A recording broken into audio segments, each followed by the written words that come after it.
Ulonkata bati yada tó yẹ kó máa da ifá. Inú tó yẹ kó jẹun, lọ́ fi bí pa. Ọbàtálá, ọba takuntakun. Ṣàngó, Èṣù, Ògún, Ọya, Ọ̀ṣun. Ìwọ ló ń bọ̀ nílé. Kí ni ṣẹ̀ṣe tán ṣe nílé yìí o? Ó jẹ́ lọ jára. Alafia, peace and blessings, peace and blessings. Welcome to another episode of the African Spirituality Experience. I am your host, Orisha Bami, and today we have back on none other than another legend in the consciousness movement, as well as in the African spiritual cultural movement. None other than Baba, Professor James Smalls. Peace and blessings, Baba. How you doing today? I'm good, brother. I'm good. That's what's up. Trying to be. Yes, sir. Yes, sir. First and foremost, I wanted to give a thanks, for taking the time to chop it up with me and the tribe again. The last one, it definitely made some splashes, made some waves in the Ashe community, man. The people was loving it. They was feeling it. And I give thanks again for you coming back to drop some more knowledge and wisdom within the community and the culture, Baba. Yes, sir. Appreciate it. Yes, sir. But we're going to teach our people that they got to study if they want to learn. That's facts. And learning isn't by osmosis. Right. Nah, that's real. And so, yes, sir. We'll recommend some books today also. Okay. That we think people need to read from some of the other minds in our community and get some wisdom. And then go from there. Ashe. That's what's up. Yes, sir. So with that, before we get deep into it, Baba, I want to give a shout out first and foremost to the Jacksonville community. Shout out to Sankofa 36720 Study Group for putting together the event that we got going on in Jacksonville in February. I'm looking forward to that one. And family, if you're watching the live stream, you'll see the link should be in the description of the podcast episode. If not, it's definitely on the channel. You can go to the Ashe channel, and the link should definitely be in the description there for the tickets for those who are in the Florida, Jacksonville area, or even the Southeast region. If you want to take a road trip to come chop it up with Professor Smalls in February to celebrate not only Black history, but the culture of melanated people across the globe. So I'm looking forward to that. And once again, shout out to Brother Umar for making that happen. And so with that, Baba, the situation and the topic at hand is, history and how significant that is for us to erase the colonizer's mystery and for us to begin to really set up and create the legacies and the dynasties that we, come from. So with that, what is the first orders of operation that you feel like we should do or we should be working on to get that process started, Baba? Study your history. Sure. I mean, you can't possibly think you can be free if you don't have a clue who you are. It's like a tree in the forest that can't tell the difference between the tree and the wind, or the tree and the sand, or the tree and the brush, or the tree and the bird. Then the tree doesn't exist. And if you don't exist, how can you be struggling to be free? You first have to define who you are, so you can define what you want to be free from. Okay. And African peoples, no matter where you live, whether it's Brazil, Puerto Rico, Mexico, Colombia, Brazil, where we have millions and tens of millions of Black people, just like I say in North America. We want to be white people. White people will mix with us, but they don't give up their white identity to mix with us. Okay. Jewish people mix with other white people and everybody else, but they don't give up their Jewish identity to mix with nobody, to be involved politically, economically, culturally. You live in a society where you've got to be involved with all of these other people, but you do not have to give up your identity to do that. Now, initially, our identity was taken away through terror and genocide, but we've had 400 years of struggle to restore that identity. And we never lost it all, and everybody never even lost most of it. But the terrorism of white America restricted how we could display it. But we've defeated much of that terrorism But now we caught up under the control of the mental terrorism from white terrorism. There was no such thing as white supremacy. It's just white murder, white genocide against African people.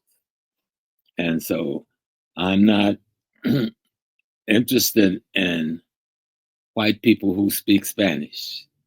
They're white people and they act like white people. I'm interested in the Black people who speak Spanish, who's suffering under the foot of the white people who speak Spanish. Just like the Black people in North America who speak English suffer under the foot of the white people in North America who speaks English.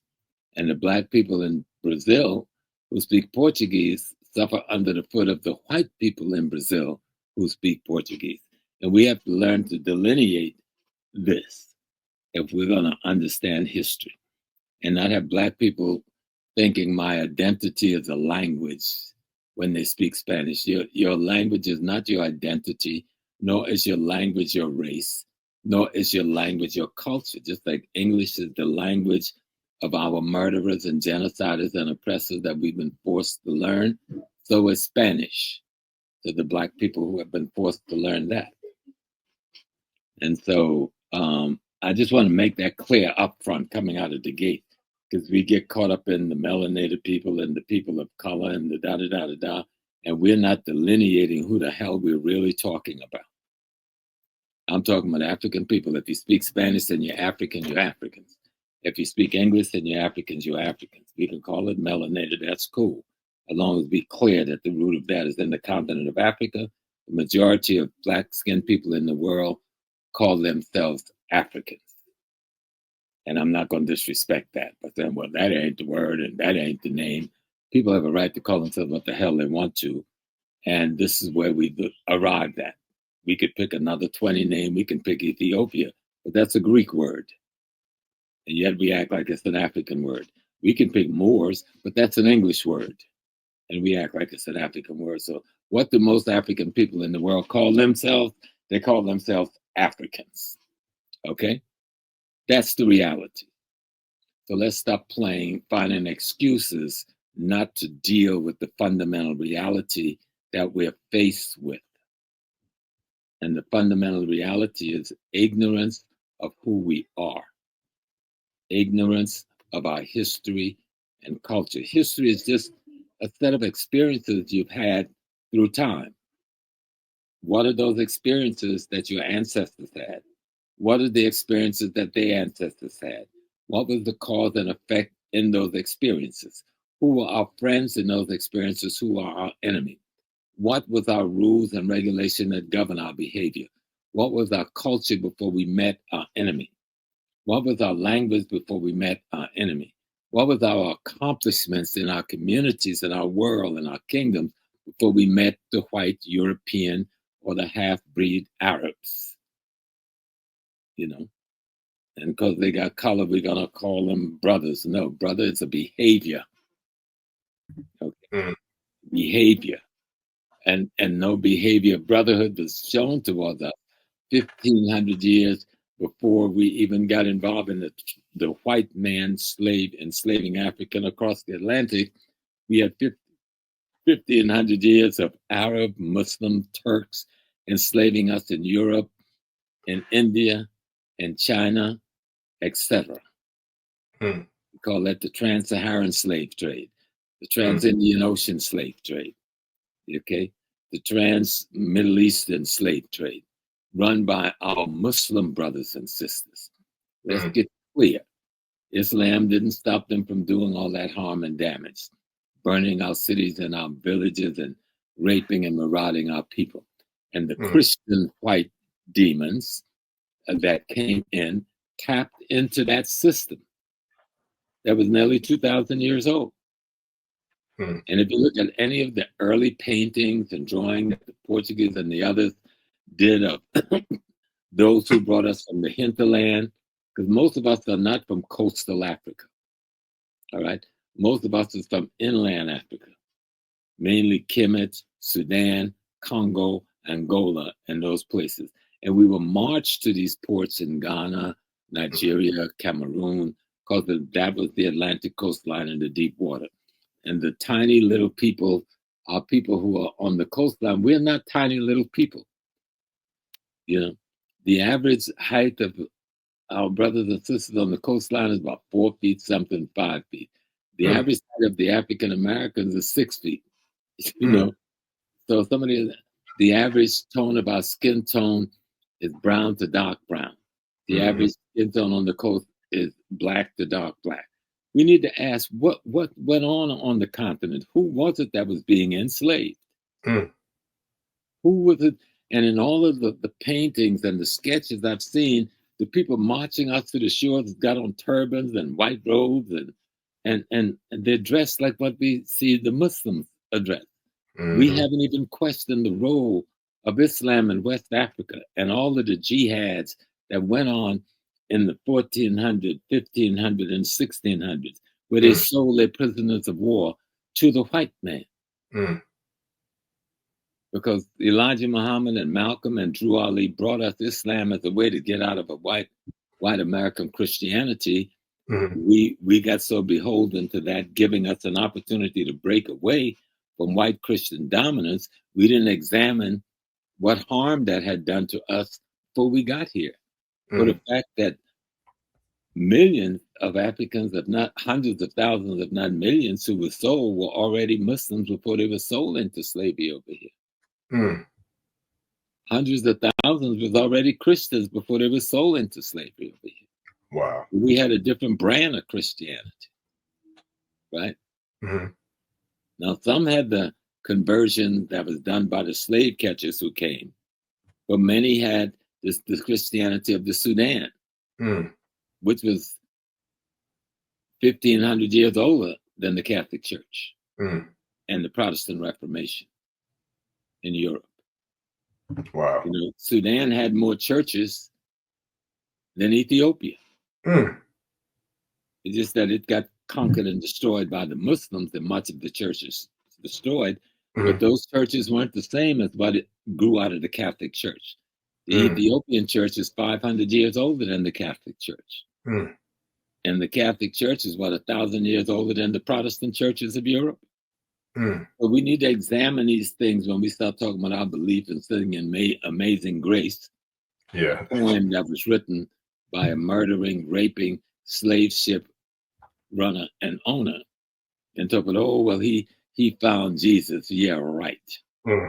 After his gut was full and his mansions were built from the rape and robbing and enslaving of African people, he found Jesus. And we sing such a filthy song in our churches because we can make it sound good. We can make anything sound good. That part. You know, we got Amazing Grace. Amazing Grace. And we singing a murderous poem, a rapist poem. And we call it our anthem. That's mental and spiritual damage. Or getting up in the morning singing, in a few days everybody be going jingle bell, jingle bell. And then jingle bells isn't about Christmas at all. Jingle bells was about the bell that they had around our head when we tried to run away. Wow. Okay? Wow. That's what the song was written for. The jingling of the bell on the enslaved African neck. Wow. And head, so that it can be heard. So the slave catcher and his one horse open sleigh can chase him down. Wow. That's why the song was written. It had nothing to do with Christmas. Right? But it got factored into Christmas because the Santa Claus things was brought in, which was a Johnny come lately to the Christmas story too. Right. Wow. But I ain't bothered. Y'all gonna spend your money to the white man you say hate you. Go ahead and make what's that one name, Moth richer, and make I go on Facebook to you. You're defying all these evil rich white men, but right now y'all giving them billions of dollars in the next month. Wow. And then come and calling me trying to beg up $100 to get over, you know. And I fought the system all my life. I don't even have a retirement package because I made a choice. It was freedom or death. Yeah. You know? Oh, yeah. So, but I'm trying to make the point about why history erases mystery. Yeah. if you know your history. You don't get caught up in fantasy. And even with the Ethiopian Christian Church and the Sudanic Christian Church, which is older than the Catholic Church and older than the European Protestant Church, was not born in Africa. All right. They were born out of the minds of Black people, or Black people who lived in Egypt, who found the Egyptian Coptic Church.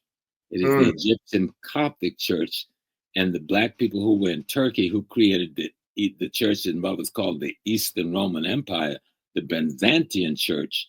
Those are the two churches that gave birth to the Ethiopian Church. Wow. Now, the Ethiopian put its own twist on it through the centuries, you know, just like Black Americans put our own twist on Christianity given to us after slavery. Right. Because most of us didn't know nothing about Christianity going to church during slavery. That's a myth on how we go to church during slavery. That's bull. Most Black folks got into Christianity after slavery. And it was a thing that they yearned to do because it was the one day and it was in the one place they can have sanctuary safe from white people. Yeah. And could act like Black people, act like African people, do our dances and sing our songs. Wow. You know, and talk to our inner divine. But we had to hide in that church. That was the only sanctuary we had. Later, we would build sanctuaries like the Freemasonic Lodge and the Daughters of Ruth and the Daughters of Isis and the Daughters of Tent. These were all secret society, benevolent Black organization we built between slavery and 1945. Okay, the Odd Fellows, you understand? The Knights of Pythias. These were the sanctuaries we had, and they were all tied to the church because the church was the greatest sanctuary where white folks thought, well, they're safe over there. You ain't got to worry about what they're doing. We got them. Right. But we were in those churches, we were building Black Wall Streets in Tulsa, Black Wall Streets in Wilmington, Black Wall Streets in multiple parts of Florida, Black Wall Streets in Durham, North Carolina. We even had a city in Durham named Haiti. Named after Haiti. Building Black communities in Brooklyn, New York, building Black communities in Staten Island, New York, expanding the Black community in New Orleans. That's what we were doing. Now, the terrorism that's called Jim Crow, which was probably worse than chattel slavery in many ways, because in Jim Crow, they just criminalized the whole Black being. Okay. Jim Crow was just an extension of slavery. Right. After the crackers from the North and the South got together and created the Hayes Compromise and pulled the troops out of the South and ended what was called, what did they call that period? With the little pretty word, Reconstruction. You know, nothing was reconstructed except the white folks was reconstructed back into running the Confederacy without slavery now being a reason to destroy it.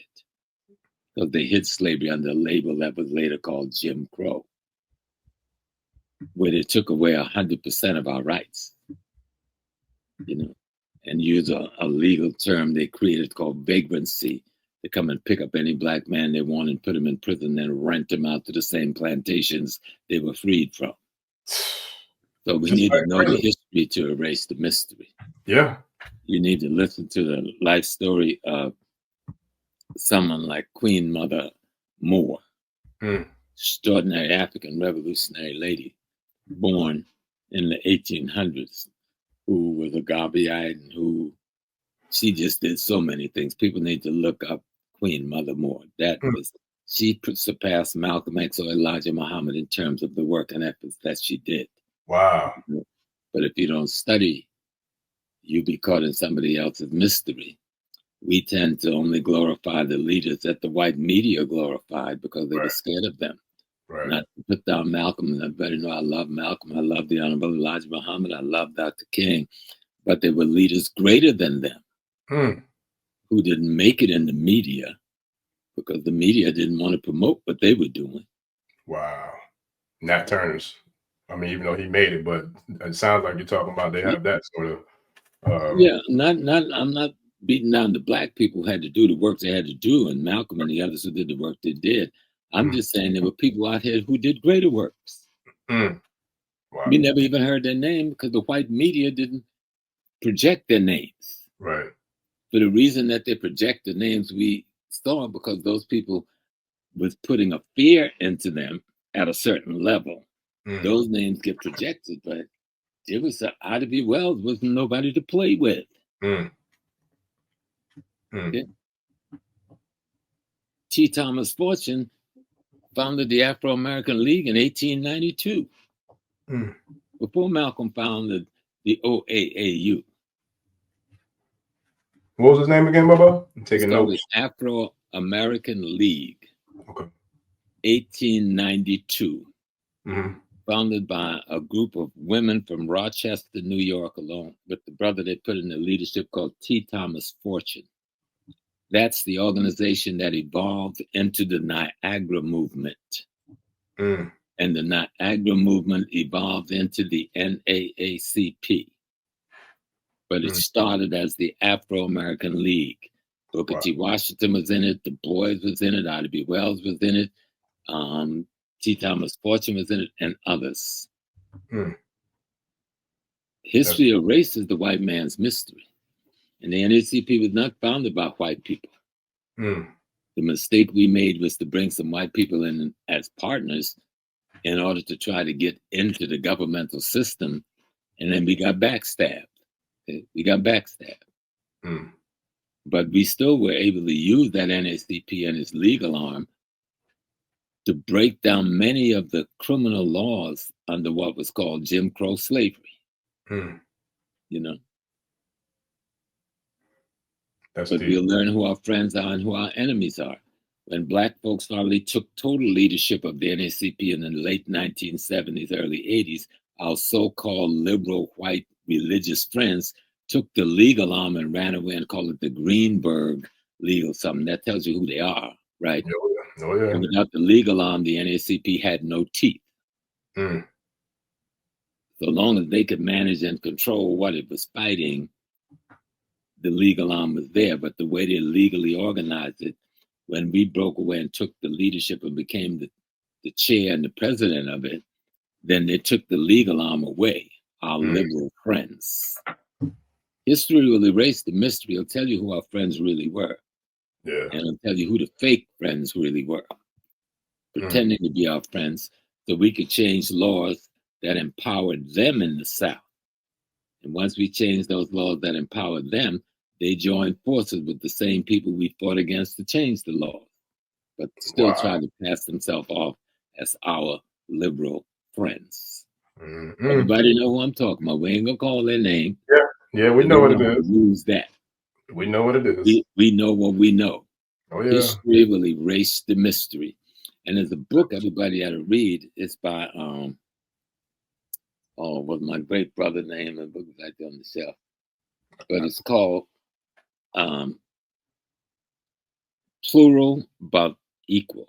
But Equal. Where the hell? Oh, Plural But Equal. I got you. Yeah. Plural But Equal. Okay. And by Dr. Harold Cruz. Okay. Dr. Harold Cruz. Everybody needs to read that book because he analyzes the civil rights movement, show you who the betrayers are, show you who the liars are, show you how we were played out of pocket from a desegregation movement that we were fighting, and our liberal friends used their money and their press to play us out of pocket into an integration movement, which was never our objective, which allowed us to abandon our financial and economic basis to become partners in theirs, where they never really let us become anything more than consumers and never partners. History erases the mystery, you know, and we need to be clear on how we do that. Baba, you dropped the whole damn history lesson. Like I never knew the Jingle Bells thing. I never heard of that before. Tell me, that's the link to the book Baba I was talking about. That's the least of it. We talk about the Back to Africa movement. Well, how are you going to have a Back to Africa movement and you don't mention Martin Delaney, who coined the term Back to Africa, by the way, who went to Africa before the Civil War to get land to take the rest of us back home and was given the land in Nigeria in an area called Abeokuta. Hundreds of thousands of acres and all that we wanted. Because his grandfather came from Abeokuta and was enslaved in the U.S. So this Martin Delaney, this the same Martin Delaney who goes to Harvard University and get a medical degree, and white folks wouldn't let him march, him and 4 other brothers, because they didn't want to march with these black men who had also become MDs. So they had to have their own separate little graduation. That Martin Delaney, who became a major in the Civil War in the 54th Massachusetts. Right? That Martin Delaney, who had gone to Africa to find a home for his people. And while he was there, this thing with the Civil War began to brew. And he thought, well, okay, maybe we can win our freedom if we help to defeat, the South. Right. And then he let up off of the trying to get us to go back to Africa and came to fight for the war. But after the war, he realized that much didn't change. And he became the biggest advocate for going to Liberia. He moved to Charleston, South Carolina. He left the Republican Party, which was the party of Lincoln, because that Republican Party of Lincoln is what we call the Democratic Party of today. And just like they betrayed us in the time of Lincoln, they're betraying us today. And so he joined the then Democratic Party of that day and moved to Charleston, South Carolina, and became one of the biggest movers of people from here to Liberia. And let's get rid of some of the Liberian myth, okay? Many of the tribal brothers and sisters in Liberia was involved in the slave trade, selling us to these white people. Wow. And was still doing it at the founding of Liberia.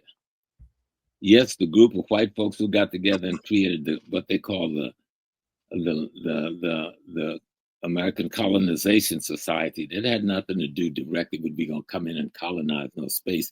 That was the term for anybody going on any other land in another space. Those black folks who went to Liberia paid their money and they bought that land.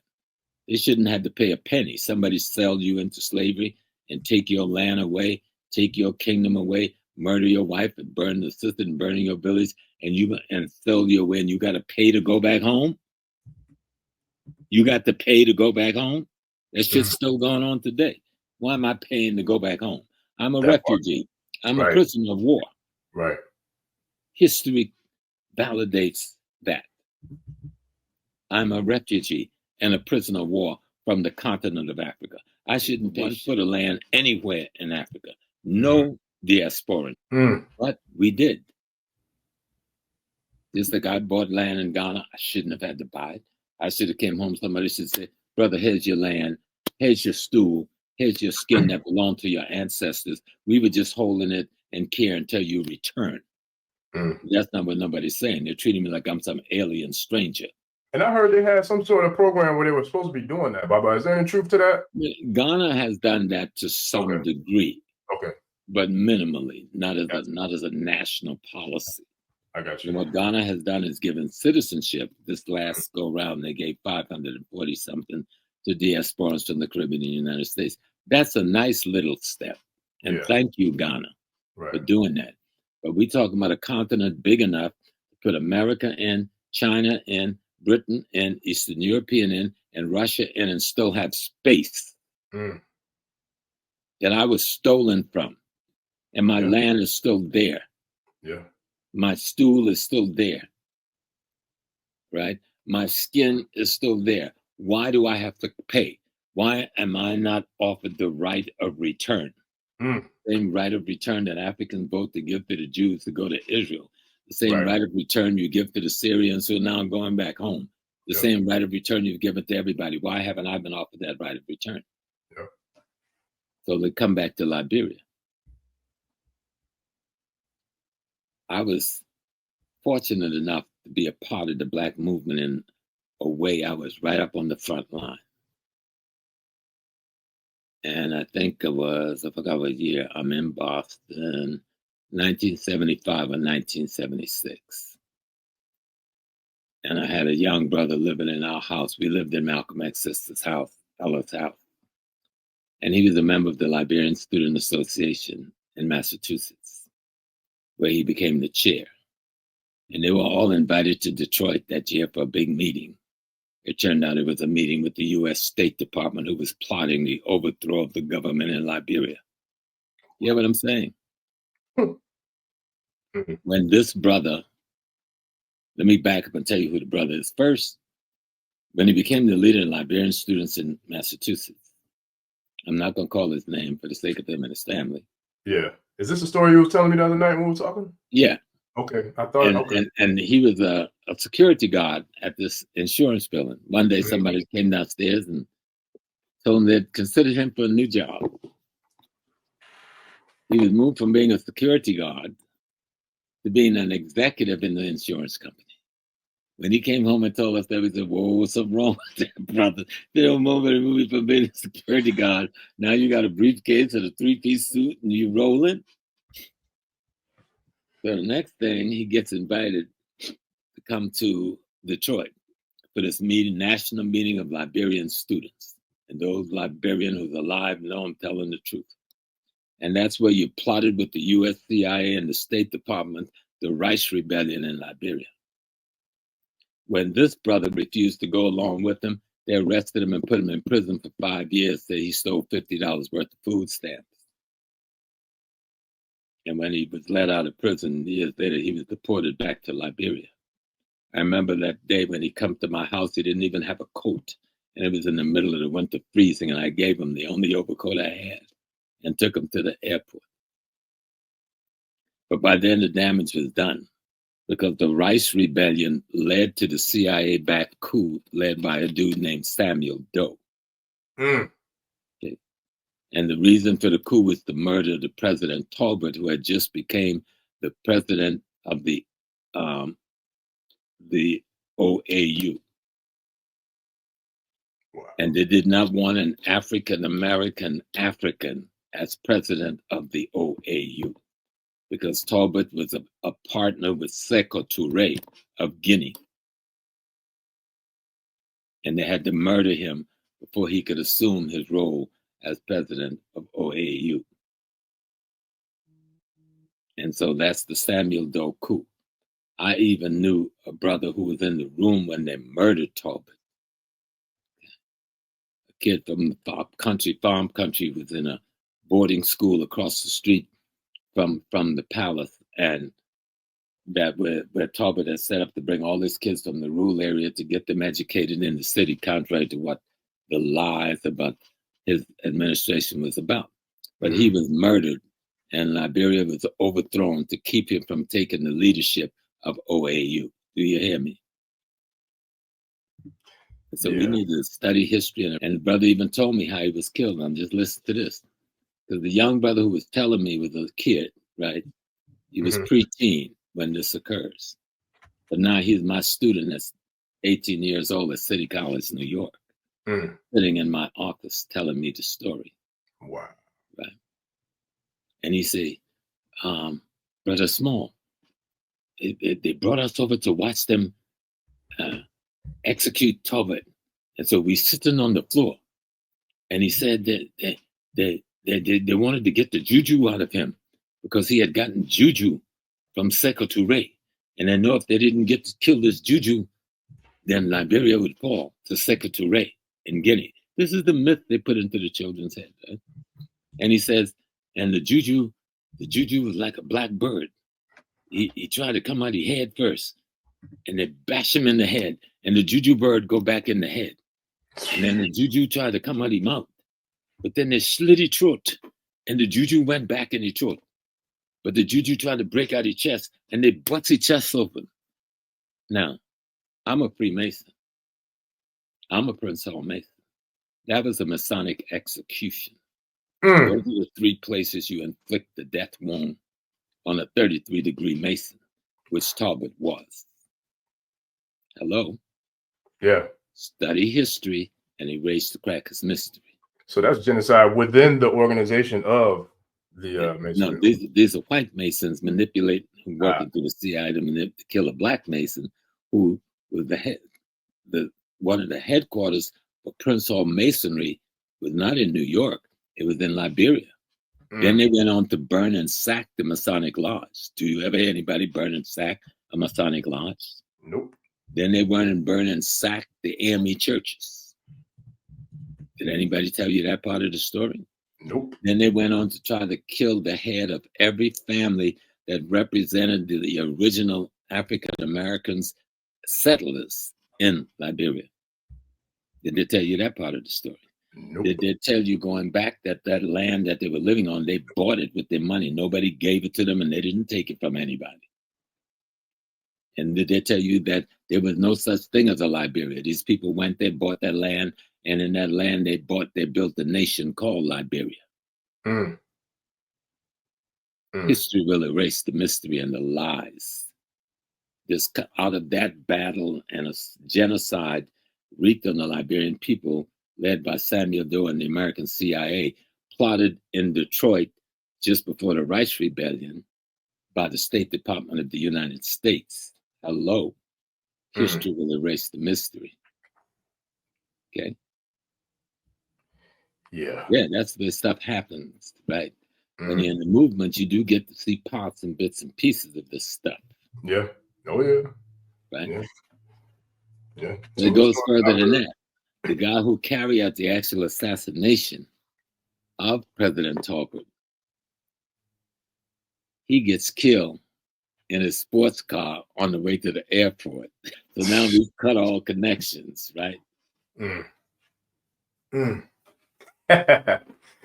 Well, I tell you, man, look, it's been the same plays from the beginning. Same plays, because we ain't keeping the game, because we're not studying the history, and we constantly bamboozled by the mystery.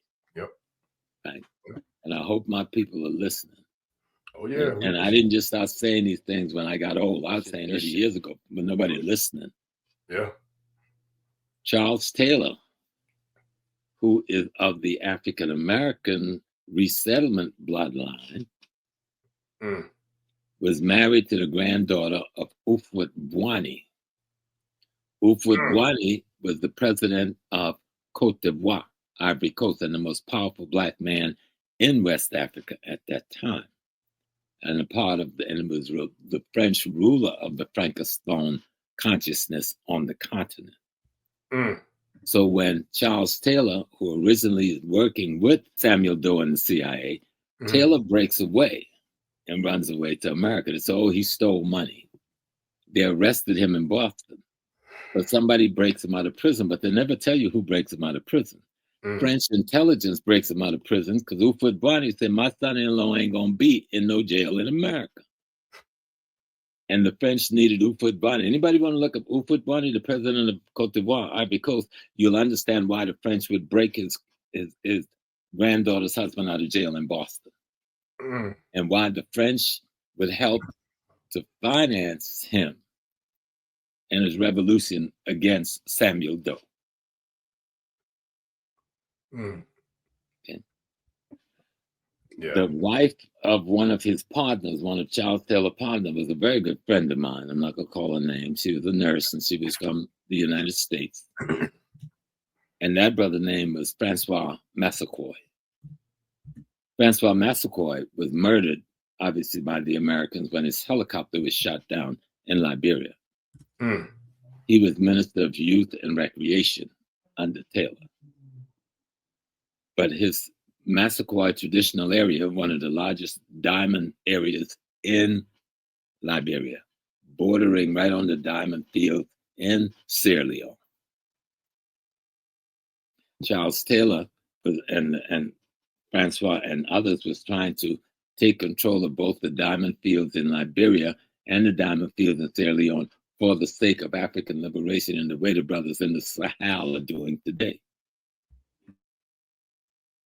So they vilified a brother in Liberia and Sierra Leone, saying he was cutting off children's hand and all that shit. Shit that they were doing in the Congo and won't talk about till this day. And the opposition to freedom in Liberia was the De Beers Company out of South Africa. So they finally captured his brother, tortured him and stuff. He died eventually, I forgot his name, from a stroke. Right? And then they started the term calling blood diamonds. Yeah. Even made a movie about it with this handsome little white boy talking about blood diamonds. meaning any diamond an African sells or from his own field is blood diamonds. Nobody in the world can buy that. Only buy the diamond that we, the thief, sanction for you to buy. Right. History will erase the mystery. Facts. I know more than that. Because the head of the Sierra Leone CIA was a friend of a girlfriend of mine who works for the BBC, whose husband had been killed by the then corrupt government in Sierra Leone. And she brought the head of the Sierra Leone CIA to me when he escaped the country with all of the files. Wow. Which I stored in my basement for some 5 years with a promise never to copy any. I read anything I wanted to. And when he came back to get his part, I gave it to him. Wow. And I remember a story he told me one day. He says, Pop, he says, while me and my man were trying to save as many of our people as we can, we got to a house and it was full of Jewish rabbis. And he said they have about $1 billion worth of diamond on the table. And they told us, take all the diamonds we want, just help them save their lives. Wow. I said, what'd you do with the diamonds? He said, we didn't take a penny, because if we had touched those diamonds, they would hunt us down for the last day of our life. Yep. He said, we didn't save them and we didn't touch the diamond. We just saved our people. I know that's right. Y'all figure it out. Study the history and you won't be lost in the white man mystery. Running around here with foolish terms like a Mero Liberian and like there was any other Liberian. They built that country. They bought that land and then had to fight those who were still engaged in the slave trade to end slavery in that area. And let's talk the truth. So many of our people from here, and these were not the people who were enslaved. The reason started the colonization society was to get rid of the free blacks because they were afraid of rebellion from them to free the ones who were still enslaved. Wow. Okay. So the people who go to Liberia, these are the free blacks. They went voluntarily. Nobody pushed them. They wanted to go back home and was made to pay to go back home from which they were sold. Don't play with me. I know that's right. You know, history will erase the mystery. So study the history. I'm telling you, let's see some of my good Liberian history books. I got on the shelf. I should be able to recommend at least one before the day is over. I got a book I could recommend, Bubba. Matter of fact, we spoke about this one because I would love to get into Haiti and like what's going on over there in Haiti and how that kind of plays into. Well, I mean, Haiti, they ain't that crazy. My cousin just called me the other day, emailed me and said, James, I'm having a good time down in Haiti. We went on a cruise. And so if Janet and her sister Joyce and the cousins, they're all down there having a good time in Haiti, what's going on in Haiti? But they're taking what's going on around the capital, Port-au-Prince, and make that what's going on in all of Haiti. So that's all. Right just down like the road from the capital of Port-au-Prince, less than a 15-minute drive, you get to one of the wealthiest cities in Haiti, called Pétionville, where all the wealthy rulers live. It's like being in New York City. You won't even know that shit is going on in Port-au-Prince. Wow. Do you hear me? Yeah. Nah, I believe the other way. I know you would. You go the other way. Where planes, when they were saying no planes was going to Haiti, that was a lie. In Cape Haitian, planes was landing every day. In Cape Haitian, the cruise ships are coming every day. What it is, America wants to control the raw materials of Haiti. Yes. America, Britain, France, Canada, Brazil. Yep. And Israel. And they want the what's that metal that comes from outer space from the uranium? No, not uranium. What was the name of the metal in the Black Panther? Vibranium. Vibranium. Okay, yeah, they call it vibranium, but it's called something else in Haiti, very close to that. Meteorite. Haiti's got mountains of meteorite. It is the most heat-resistant metal in the world. Cobalt. No, not cobalt. That's a whole another thing. This thing is more expensive than cobalt. This thing's costs billions of dollars a ton. Wow. Uridium. Uridium, yeah. Uridium. Uridium. Yep. So they got the iridium, they got gold, they got diamonds. So they can. That's what this is about, and it's about, you know, the strait where the ship goes between Cuba and Haiti to get to the Panama Canal. Mm-hmm. America wants to keep control of that, so they don't have the decency to tell Haiti, we will rent this piece of land from you, and we will pay you a fair price. Of course not. But tell Cuba the same thing. So they're still occupying Guantanamo when the contract on Guantanamo has been out for decades. Yeah. And they're occupying the islands of Haiti in and around that strait, plus part of Haiti's mainland. Mm-hmm. They have the biggest hemisphere. In Little Haiti, you've got the biggest American embassy in this hemisphere. Yep. Because that's where they're running all their intelligence operation to control the Caribbean from. Yep. Not to mention pillaging the resources, and it's still retaliation from the Haitian Revolution and from Fidel Castro with his revolution. So it's all like a compound of all. So all that's a part of the same thing, except we got to study history so we don't get caught up in the mystery. That and even for the Haitian people who fought such a valiant revolutionary war and defeated the French and defeated the Spanish and defeated the British and defeated the Americans to establish the Republic of Haiti. When they killed Dessalines, they retarded the revolution. The revolution is not complete. So let's stop acting historically like it's complete. It was an extraordinary effort towards the completion. We did get to establish the Free Republic, the first in the world of an enslaved population that we know of. The world is too old to say what we know. But what happened to the revolution? You know, I'm a priest like you. I'm Obenjoko Adebayo. My shrine is in Trinidad, but there's about 75 Yoruba shrines that's been in the bush since the days of slavery. But my shrine is not a Yoruba shrine, it's a combination. My shrine came to Haiti out of Caracou, Grenada. It's an island off of Grenada. It came to Caracou from Haiti after the death of Dessalines and the open attack on the Voodoo movement began. Yeah, I just saw Zili Danto had they had an ancestral reverence for Baba Dessalines recently. I think what like yesterday. Today I saw that on her Instagram. No, the point is we need to study and know our history. Yeah. In order to erase the mystery of the demon. That Sister Ezeli then to call them the demon rats. You know, so, of the demon rats, right? That's what they're called. I like that one. But when we study history, we erase the lies and the mystery. Right? And it's important.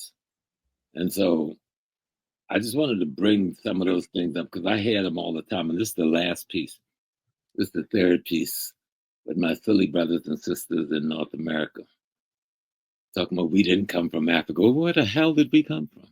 I've been seeing that online too. I don't know what these people got with this. No, those are cowards who don't want to take responsibility for African liberation. See, if you don't want to take responsibility for something, you disconnect yourself from it. But try to do it with some dignity by saying, I got another identity.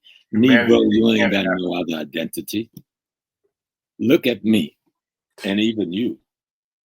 I am one of those whose family was here before the slave ships. Yes, sir. But my people just came from Africa before the slave ship made it here. Yeah. By a few centuries. Gullah Geechee. You know. Both of us. Yeah. So most of us married into those that came off of the slave ship. But the majority of us died from the disease I brought with them. Because we didn't have enough immunity. So stop acting like there's some separate hidden Black community somewhere tucked under a rock that y'all just discovered. I used to go and clean the graves. We didn't bury underground. Grandpa would take us and we would go twice a year and we would clean the mounds of the leaves and the debris and the rot. And we would restore them until they looked like beautiful hills with water and with the rakes and the different things, even with rags. And then we would place back on there all the artifacts that they had on it when we came. the spoons, the pots, the machete, which the handle had now rotted off, and many, many other things that they covered the mounds with that were they grave in a place called Oak Hill, South Carolina, by the Walkable Petey River, where they meet together in a place now called Paulie's Island, on a space that's called Acadia Plantation. I lived through that. So I'm hearing y'all coming up with your mythology.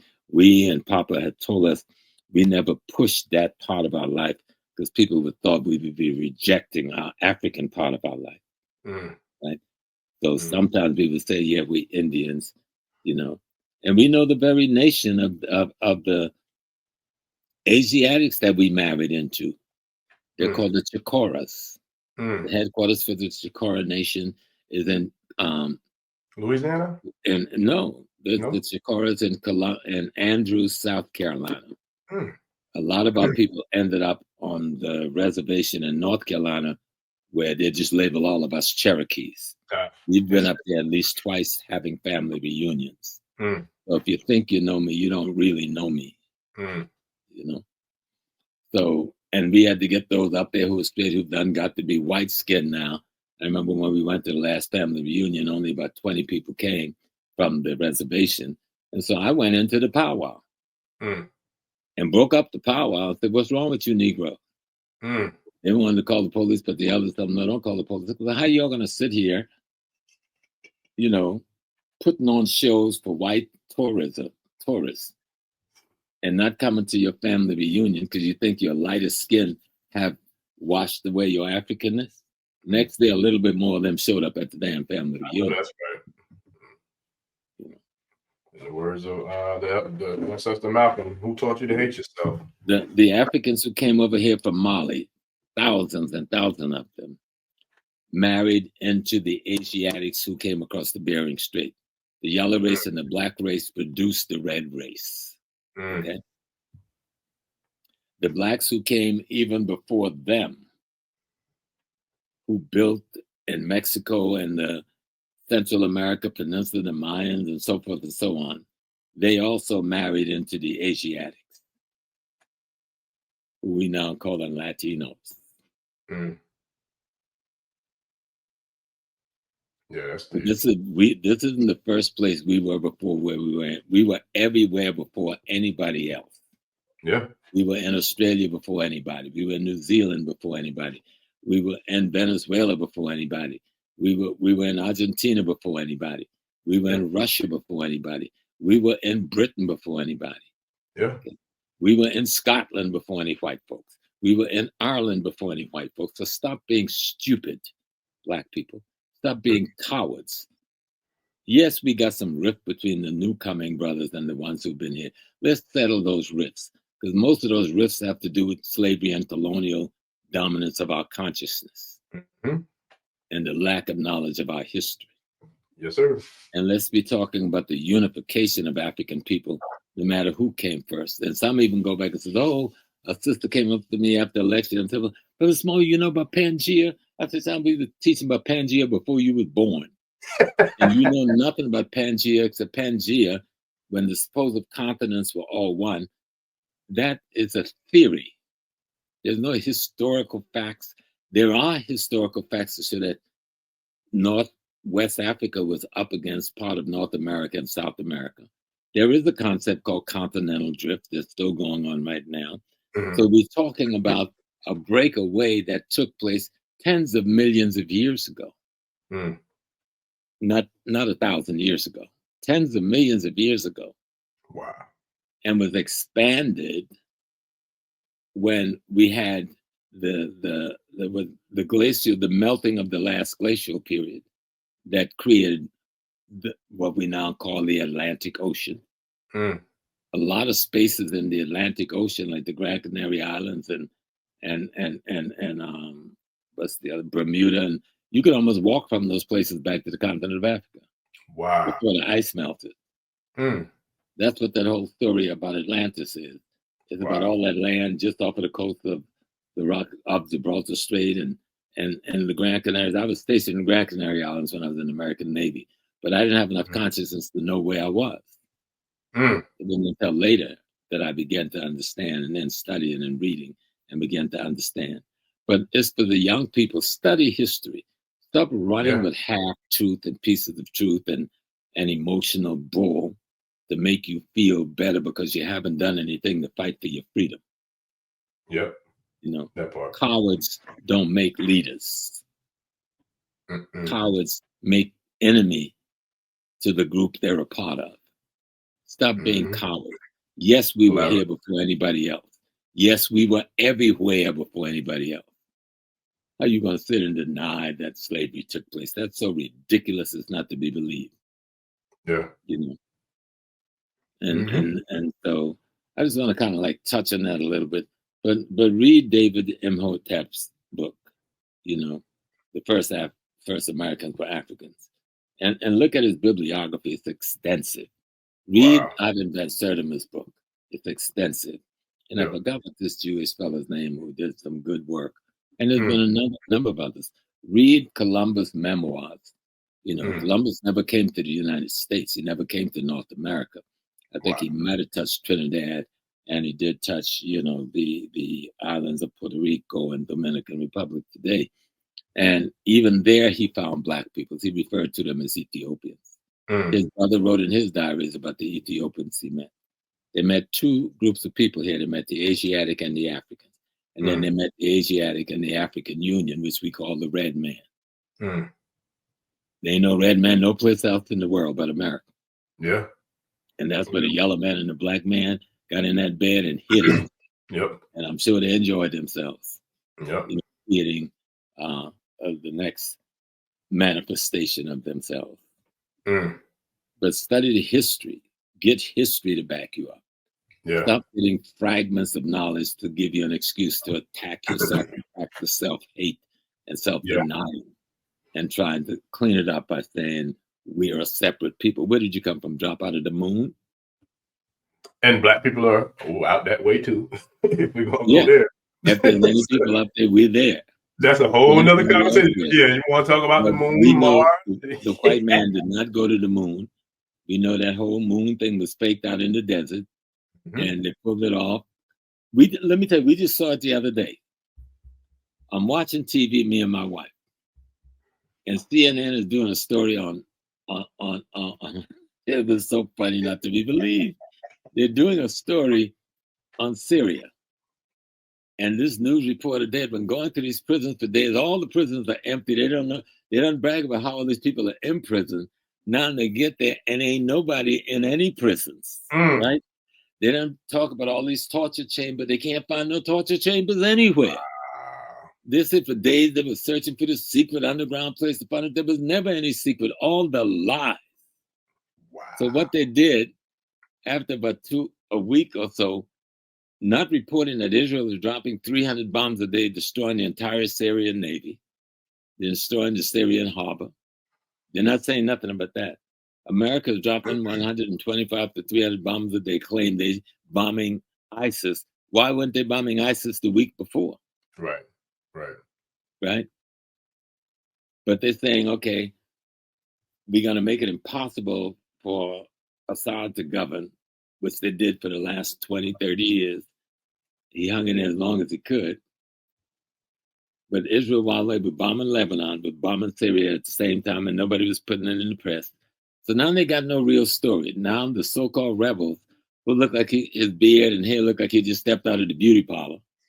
and he's wearing a uniform, a military uniform, which is the same military uniform of the Israeli Defense Force. I'm going, this shit is not to be believed. They ain't trying to hide nothing because we too dumb to see what's there. That's the part that pisses me off, though. And that's the thing that pisses me off. No, it gets worse. So when they can't find no underground torture chambers, they can't find no above ground torture chambers, they can't find anybody in any of the prison. The CNN reporter and one guy with a rifle supposedly unlock a locked cell and go in the room, and she's going like, "There's a blanket. Is there anybody under that blanket?" Nice, clean, crisp black blankets, the only thing in the cell. Then the guard goes there and listen to some guy jumping with his hands up. And then he says, oh, he had been in prison. She runs the story. This guy was arrested 2 months ago for yada, yada, yada, yada. But the world, just like me and my wife said, no, this is too phony. The world said it was too phony. So 4 or 5 days later, CNN came out and said, we have to apologize. This guy turned out to be, he was lying. He was not, he was an Air Force intelligence officer. I'm saying this shit is not to be, but we can't find him now to interview him. Give me a break. You couldn't find a real story, so you made up one about some dude who was left locked in a cell while everybody else ran away. That is so pathetically sad.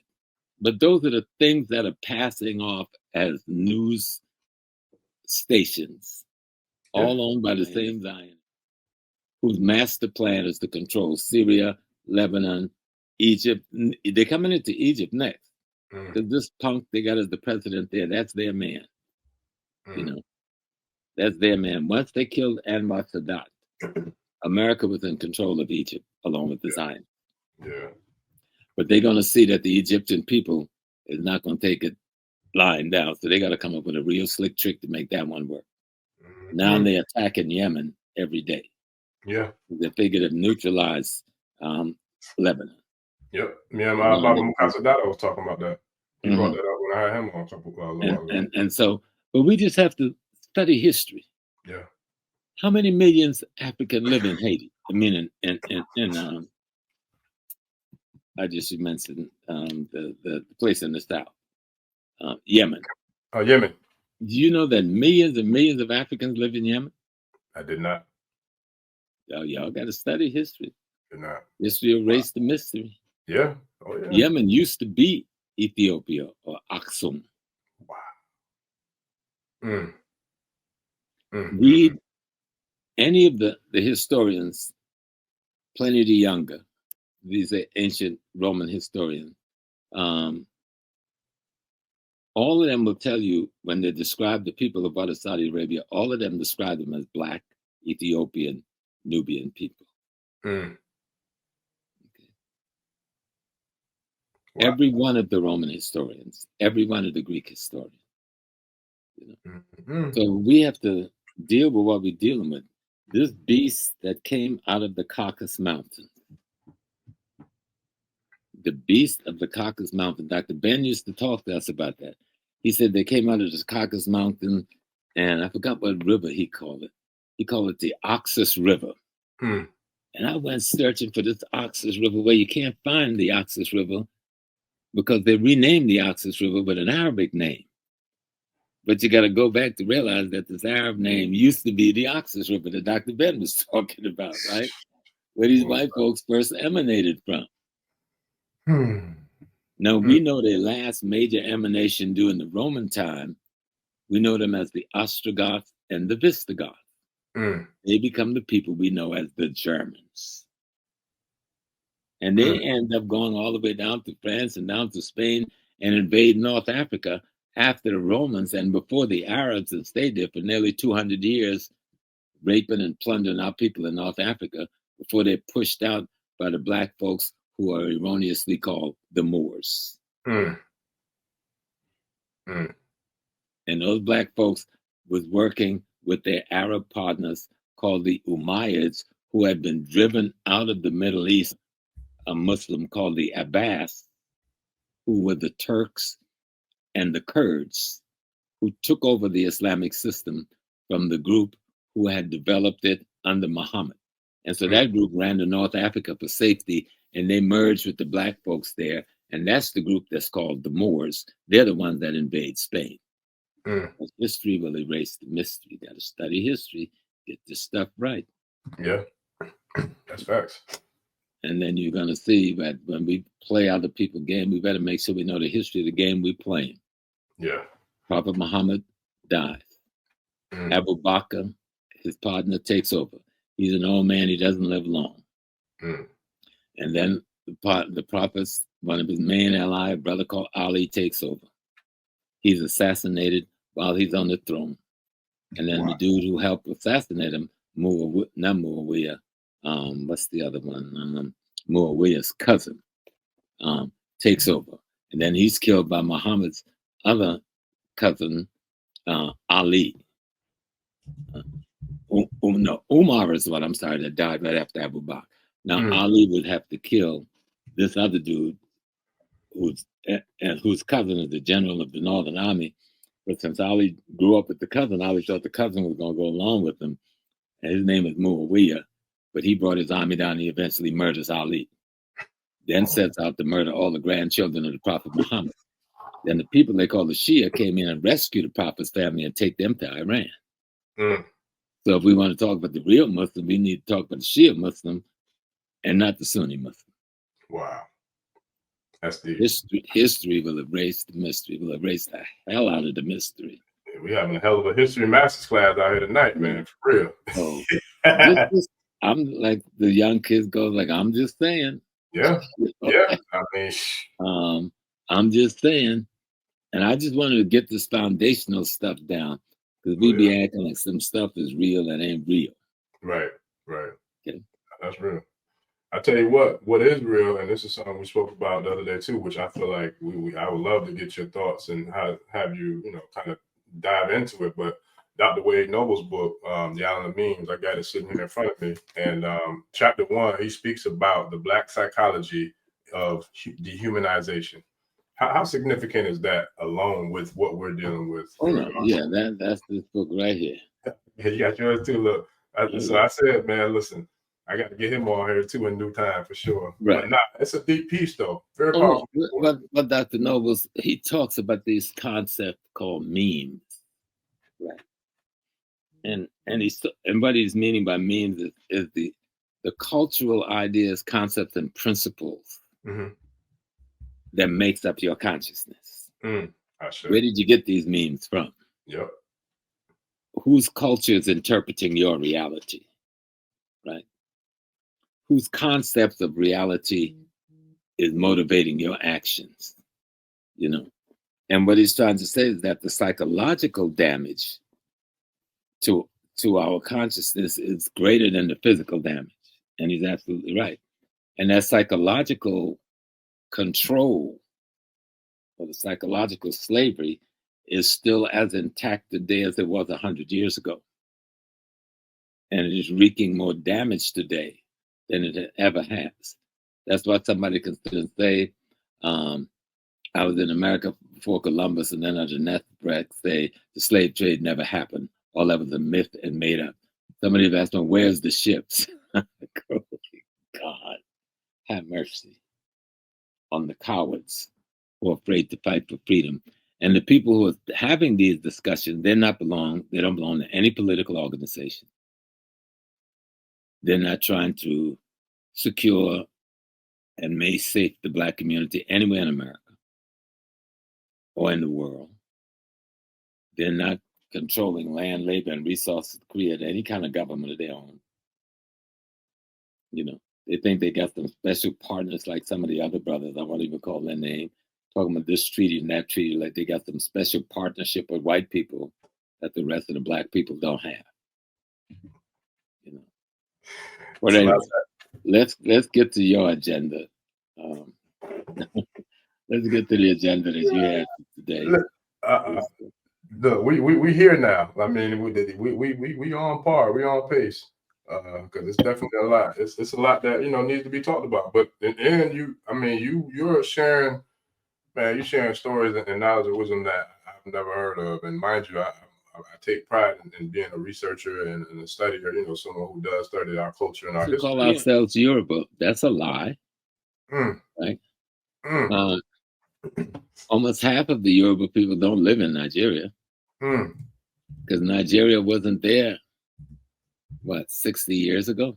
It didn't exist. Wow. Right?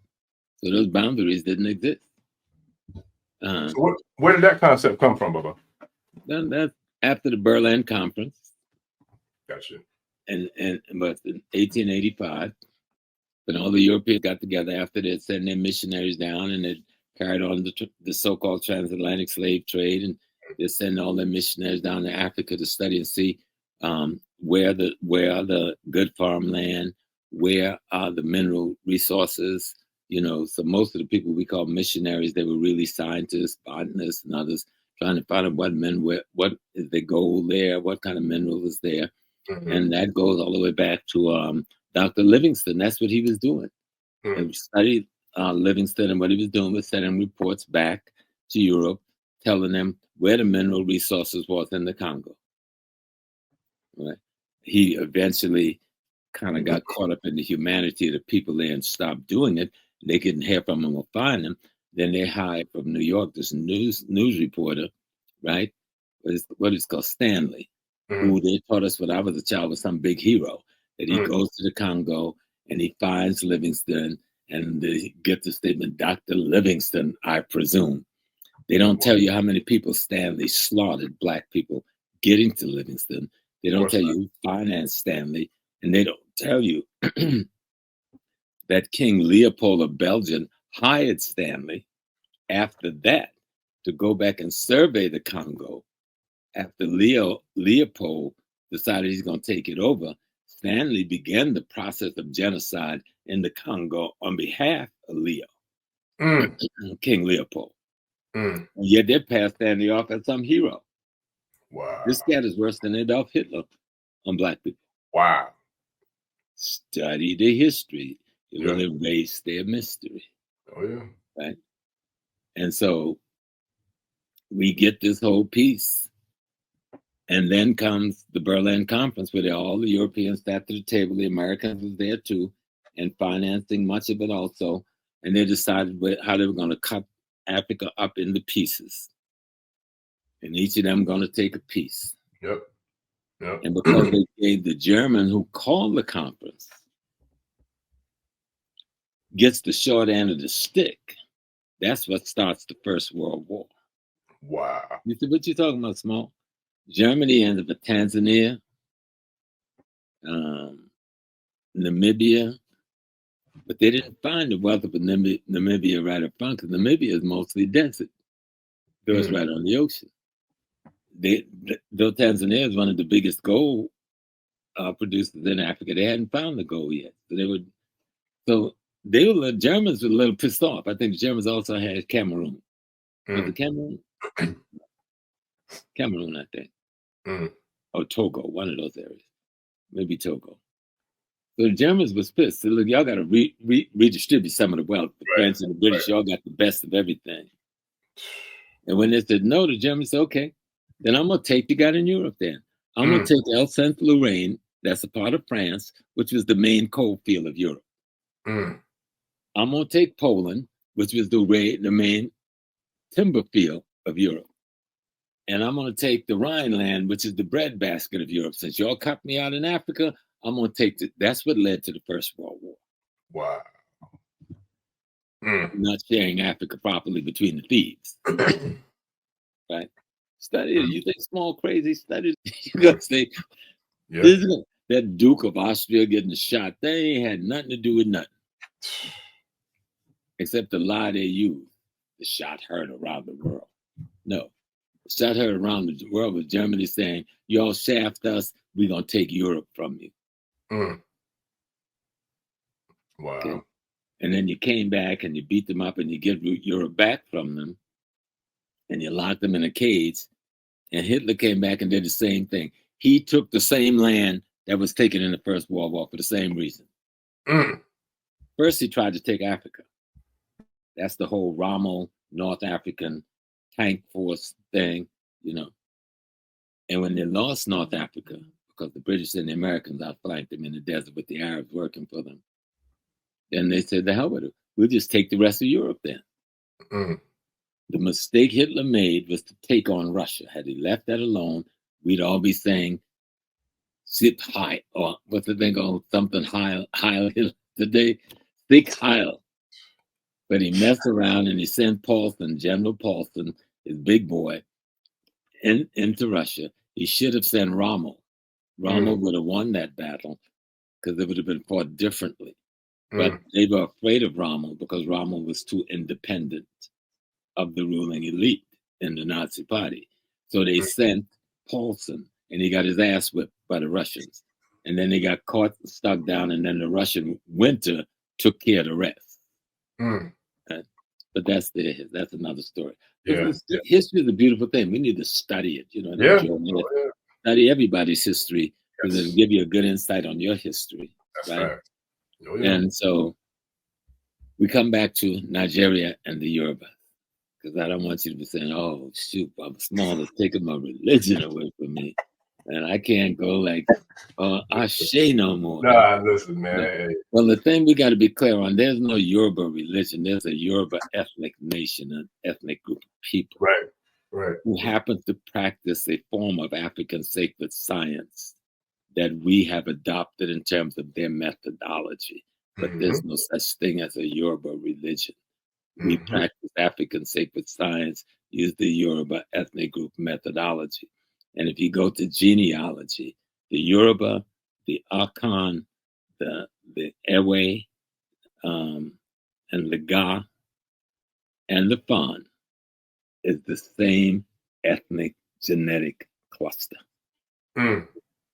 The only difference between them is the cultural phenomena that they've developed being separate in certain regions. The Yoruba, the Fan, the Ga, the Ewe, and the Akans are the same people 99% genetically. Wow. Chew on that card. Yeah. So we get to talk about my little African religion is better than your little African religion. They all the same system of science, though, man. It's all to explain cosmology and ecology to ourselves. Yeah. It's all the same. It's just different tools in different environments, developed at different times in history to explain reality to ourselves, the reality of cosmology, the reality of ecology to ourselves. Yeah. And to explain ourselves to ourselves. Yeah. And what our relationship is to cosmology and ecology. Yeah, because that's where I started studying was, the Nile Valley. That's where I really got exposed to, you know what I mean? Same thing, different name, different location, different time in history, different amount of information to work with, a different understanding. Same thing. Yes, sir. I just want to get that space so people don't be going like, I'm Akan and I'm Nana Sada da. Okay, right. And I'm working with the Vodun. And I'm with daddy this and mama this. You're just an African trying to find your way out of the darkness towards some light. And this is the methodology and the tools you've adopted based on some developmental processes that our ancestors went through to try to give us these set of tools to help us find harmony and balance. Yes, sir. And Kemet, we call it Ma'at. And the Igbo, we call it Omanele. And the Yoruba, we call it Iwapele. All means the same thing, harmony and balance within and without, and understanding thereof. Sure. So history will erase the mystery, because when you study history, it'll lead you to all these same places that it led me to. Yep, that's facts. I could Ashe better than the best Ashes. I've been fooling around in the Ashe business since 1967. That's a long time. I could salam alaikum better than anybody. I've been fooling around in that since 63. Yes, sir. Yes, sir. And what you learn is that, but the more brothers stay on the corner in any city we go to, everything is everything. Yeah. Everything's everything. Big facts. Baba, we got a question from the tribe in the comments. One of the brothers put a question that says, what is the main organization for the Diasporan investment, repatriation, and development in the motherland?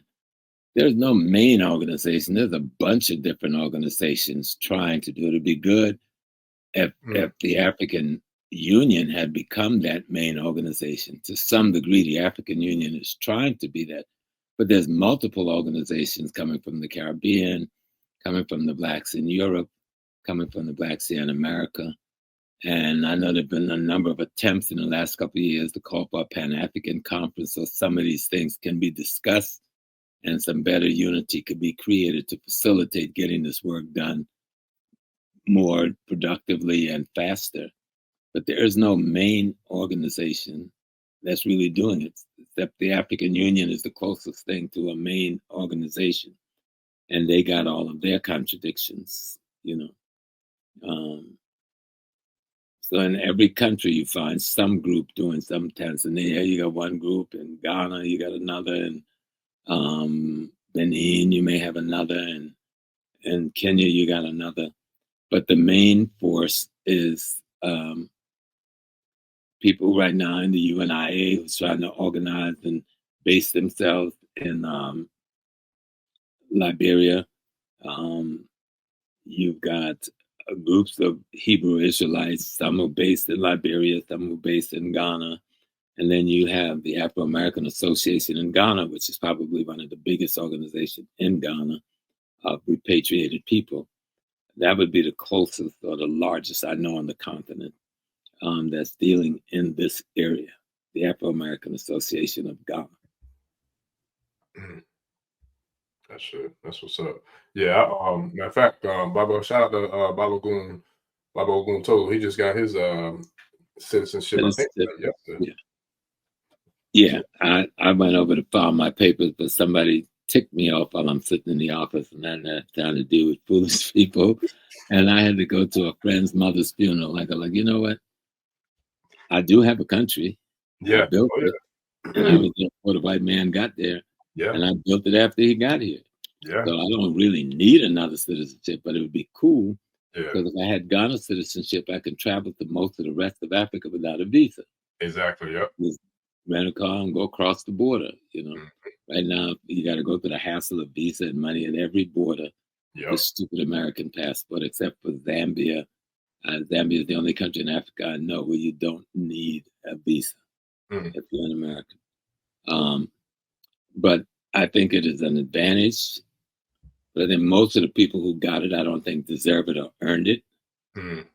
In the sense, I think all Africans deserve to have citizenship in every and any African country.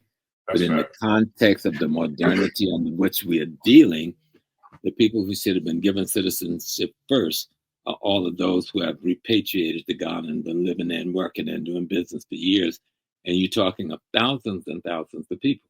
Yeah, including you. A lot of the people who got the citizenship the other day don't live there, don't own any business there. To them, it's just a novelty. Most of them will never really go back to Africa. They will never invest in Africa. They will never, and I hate to sound negative on that point, but I'm only talking about the history after traveling back and forth and doing business there. I own a business there for 20-something years. Been traveling and doing business there for 40-something years. And I've seen the comings and the goings. Yeah. Citizenship in an African country should not be a novelty. It should be a tool for investment and helping with the development and the repatriation of capital, to help in the development of the continent. Yep. And at best, if you're not going to open business, build a second home. Your children and grandchildren. Yep. You get too hot in this little place over here and you need to take a break. You got someplace to take a break too. Yeah. And they're trying to put like some systems in place to kind of keep people from doing that, because we got a team over there that lives in Ghana, but they've been helping us who live here in the States to kind of set up shop and organization. But the thing about it is they're trying to eliminate the people who are doing that. So the way they set it up now, you can't just go over there, apply and get it right then. They're going to make you wait. You got to get an appointment, and then they're not going to tell you exactly when the appointment is going to be, because they want to make sure that you're there. You ain't trying to just come and get it and then bounce back to the States or wherever you're trying to go. And you and I both know that most of those people in that 540, that's exactly what they did. Yes, sir. They came in and got it and bounced back and get something to brag about and to show up. Yep. But they're not a part of any organization that's trying to build and repatriate and develop and invest. Exactly. I have a multi-million-dollar business in Ghana. Make no money off of it, but the people in Ghana, I allow money to be made off of it for them. I like this. We were never able to get the capital to build it into what we wanted it to be, the kind of institution, and that's still possible. But at my age now, I don't know how much longer I can maintain it. We've had it for 20 years. It's a 30-room hotel, conference center, with its own swimming pool, full kitchen, restaurant, cocktail lounge, cocktail bar, by the pool, our own parking facility, right 1 block off of the ocean and walking distance of the slave dungeon. Which one? Was it Almina? And now, Cape Coast. We're in the suburb of Cape Coast called Ola, right on the road that runs by the ocean. Okay. Yeah, we're right up on the hill before you get to the clusters of all those schools. When you're going in before you cross the bridge to the lagoon. Yeah. I got you. Yeah, I went to Almina when I was over there in March. Yeah, it was something. I'll tell you that. No, it is, and we should always be stimulated to remember the Holocaust, the genocide that happened to the ancestors. We never want our children to forget. We want to put it in our DNA as a part of DNA memory. So that every generation could remember why we've got to be vigilant with our enemies. But let's get back to the history piece. Yeah. You know, and I'm proud of all the people who want the citizenship. I don't want people to feel a put down or anything. Right. But I'm saying there's a responsibility that comes with having that citizenship. Yes. And that responsibility should come with investing, with developing, with bringing your skills and bringing your capital to help develop Africa. Exactly. Yeah. Pouring into the African. Those of us in the Western Hemisphere, in the Caribbean, United States, and Canada, we've had access to some of the best education and technical training in the world. Let's take it home. Yes, sir. As much of it as we can. Let's help our children go back home. The land, there's so much land in Africa, Lord have mercy. Yeah. To develop farms. And beautiful too. Yes, to develop farms, to develop and grow our natural food, to raise animals, but naturally, holistically. We've got the space to do it. Opportunities we will never have in this country. Yeah. Because of all of the corruption and the fraud that exists here. Yeah. Let's feed into the African banking system and help them break away from Europe dependency. Yes, sir. And American dependencies. Yes, sir. If we're willing to do all those things, give out all the citizenship you got, you know, let's help Africa break down the borders so that you don't need any passport to cross any border in Africa, or any visa. But we've got to get involved. We've got to study the history of the continent. What's going on in the continent? What's going on? How many of us know that the young government, led by that young brother in Burkina Faso, the youngest president in the world, has just paid off their national debt? Wow. Yeah, one of the tribe was speaking about that. And Baba Mukasa Dada was going ham on that too. He definitely spoke about that. You know, just paid off. We never hear about none of that though, Baba. We'll never hear about that here in the States. Never. Right. So they've been held in debt slavery for decades by the French while they're being robbed of everything that was in their country. They kicked the Canadian Gold Company out of their country. They manufacture their own gold, store their own gold. They open a tomato plant because tomato is a big crop in the country that was able to employ thousands of people in the whole agro process. You know, they had one of the best agricultural year in the history of Burkina Faso this year. And they're going to see 3 to 4 crops a year because of the weather. You know, the government has given the farmers thousands of farm equipment, thousands of tractors that's solar powered, which will allow them to work around the clock if they want to. Wow. This is the gift the government gave to their farmers as an incentive to produce the food for the population so they don't have to import food from the European countries and American countries. Yeah, they're poisoning with toxins and all kind of other foolishness. So with their natural minerals in their hands now, with their agriculture under their control now, they can build the urban infrastructure that they need to build to survive. Gotcha. I got a couple more questions in the comments, Baba. One of them, I think the name of your hotel is Sanaa Lodge, right? Is it yes, Sanaa Lodge? SANAA, Sanaa Lodge. Okay. And the word itself means the place of wealth. But the esoteric meaning is the place from which you do not depart until the task is complete. Gotcha.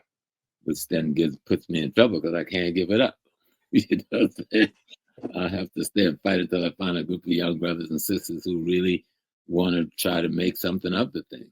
I'll tell you what, we have to talk off air, but I'm definitely down for the cause, man. I'm ready to get it in. So yeah, because at 79, how much more time I'm gonna have to hang around here doing anything, jumping on a plane, flying anywhere? You say, oh, don't say that. No, that's the reality. Yeah. And we got to be real. One thing about life, none of us getting out alive, man. Nope, nobody. And time will sit you down after a while. So you had enough time to get that done. You didn't. I'm sorry. Your knees gonna fail. Your little heart's gonna fail. You know, I don't care how much the doctor say these steps you're taking. At the end of the day, you will make an exit. The thing is, stay as healthy as you can for as long as you can before the exit time. And do as much work as you can. Make an easy exit. Yes, but sir. You run out of time, and you want to pass the scepter to the next generation. Yes, sir. So that you young people can see yourself in tomorrow. Yes, sir. You can do anything in the world. Yes, sir. You know, facts. And a lot of this is in your hands to do. Yes, sir. I got one more, Baba. Brother Jamal said, can you please speak about and expand on the spirit of Babaluaiye and how it's identified in other systems or sacred sciences? So I'm thinking he might speak about expanding the spirit of Babaluaiye and how it is identified in other systems. Why you want to give me all that work to do? I know brothers like to ask these nice esoteric questions, which they already have the answers to. But Brother Jamal, that's a good question. I can just do a surface. You know, Babaluaiye, who we call in Trinidad Shakpana, is supposed to be the Orisha of communicable diseases, but it really means they would say something the Orisha of smallpox. But in most communicable diseases, you're talking about methods by which diseases get spread. The priesthood of Babaluaiye has to do with how to prevent, what are the things we do to prevent the spreading of diseases, as well as the understanding spiritually. When someone's got smallpox, you get all the little pimples. You get measles, you get all the little pimples. You get, what's that other one called? But you get these pimples. What it's doing is the body trying to excise itself of the disease. All right. We think that's the problem. We scratch it and break it, but that's not the problem. That's the body saying, there's a poison at work inside of me. I got to get that poison out of me. Part of the Babaluaiye piece it's got its own dance, its own dress, its own colors, and all of these things. But those are just rituals to mentally get you prepared to understand what this is all about. Yes. And part of it is, how do you exercise your consciousness of the poison? You know, how do you cleanse yourself of the internal poison that comes from the ignorance and false information? But at the same time, how do you learn the herbal science that must be studied and learned, and the medicine that we derive from that to help deal with these different diseases?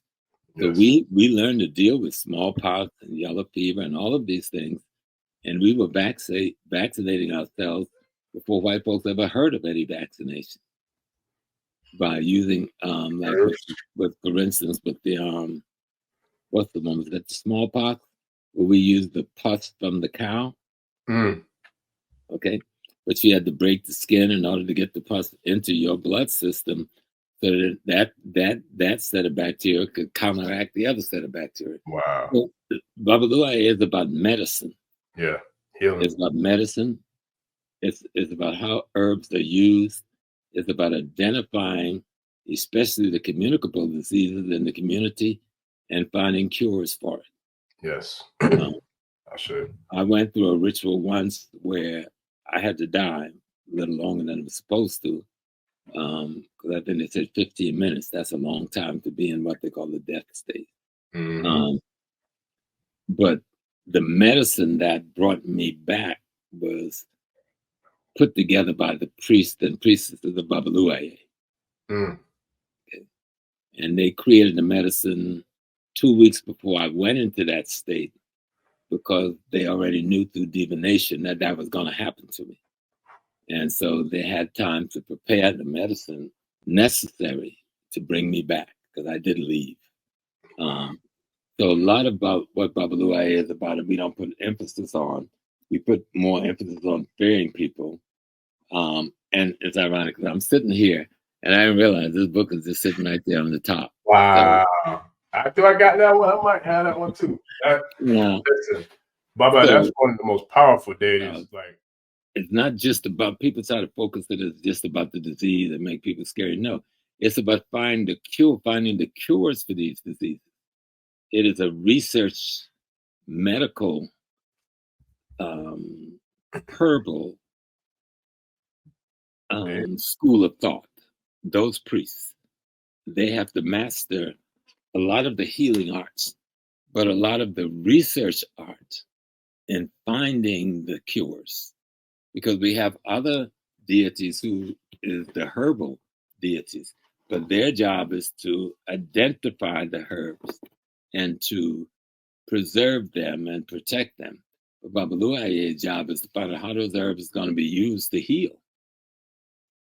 I mean, we would call the priests of Babaluaiye today, because we didn't use the term priest back then too. Let's deal with that whole thing. We call ourselves priests, but they weren't called priests. These were scientists. These were physicians. Yeah. So most of the people who would be under Babaluaiye would be considered physicians today and research scientists today, because of the body of knowledge we have to gather in order to assist those kinds of things that would cause that kind of health trauma in the population. But the whole thing we are calling religion is really sacred science. That was the science of that community. That was the developmental science and the developmental understanding of science in that community. And so the mistake we are making is to mimic yesterday without growing it into today. Like you could put boundaries on knowledge. So the knowledge that was derived 1,000 years ago that we're mimicking in our so-called priesthood and our initiations, we act like that's the limit. No, that should be the genesis. And we move on from there to expand the body of knowledge and to create the science. But we've been caught up in white people concept of religions, which have restricted us to some time in yesterday that we're supposed to just repeat, and regurgitate. That's not what what we call Yoruba or Ifa or Risha should be about. Whether we call it, what do they call it in Brazil? Candomblé. We call it in Puerto Rico, Santeria. We call it in Cuba, Lucomi. We all talking about the same thing. It's just some of us have a greater piece of it than the other. But we're talking about the sacred science of Africa, mostly as practiced by the Yorubas, who were the last big layer of Africans to be enslaved in the Western Hemisphere. So their culture is more remembered and more intact than the ones who came before them, the Congolese and the Angolans and the Akans, even though fragments of all of theirs make up a part of what we're calling Yoruba. But it's African sacred science. Yes, African sacred science. Every one of these, Babaluaiye, that's a scientist. Yemajao Lokun, that's about science. Yemajao is the body of water that sunlight penetrates, that photosynthesis takes place. Or Lokun is the body, part of the water that photosynthesis don't take place. What is the science there? What is the science there that produces life? What is the science in that maintains life? Ishu Ligba. This is about psychology here, you know. Yes, this is psychology and sociology of Romulus and the Orisha of divination. Again, we're talking psychology, we're talking metaphysics, we're talking about astrology, you know, Othanian, Lord of the Plants. Yep. We're talking about the study of botany. We're talking about the study of what's the study when you're studying plants? Herbs. Really nothing. You know, the chief. We're talking about philosophy here. You know, the philosophy of life. the philosophy of the beginning of life. You know, so we talking about Oya, the spirit and the wind. We talking about Oya. We talking about change in the human character, change in nature, change in process. The process of change that nature goes through to transform. What are the process of change that the human go through to transform? The same we talk about Ogun.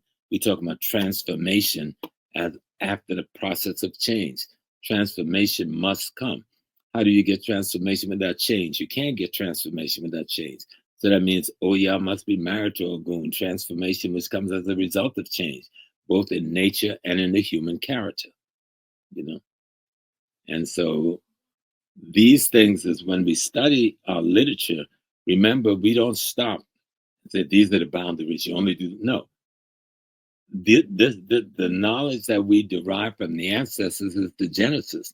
We take the baton from there with that body of knowledge intact and go forward.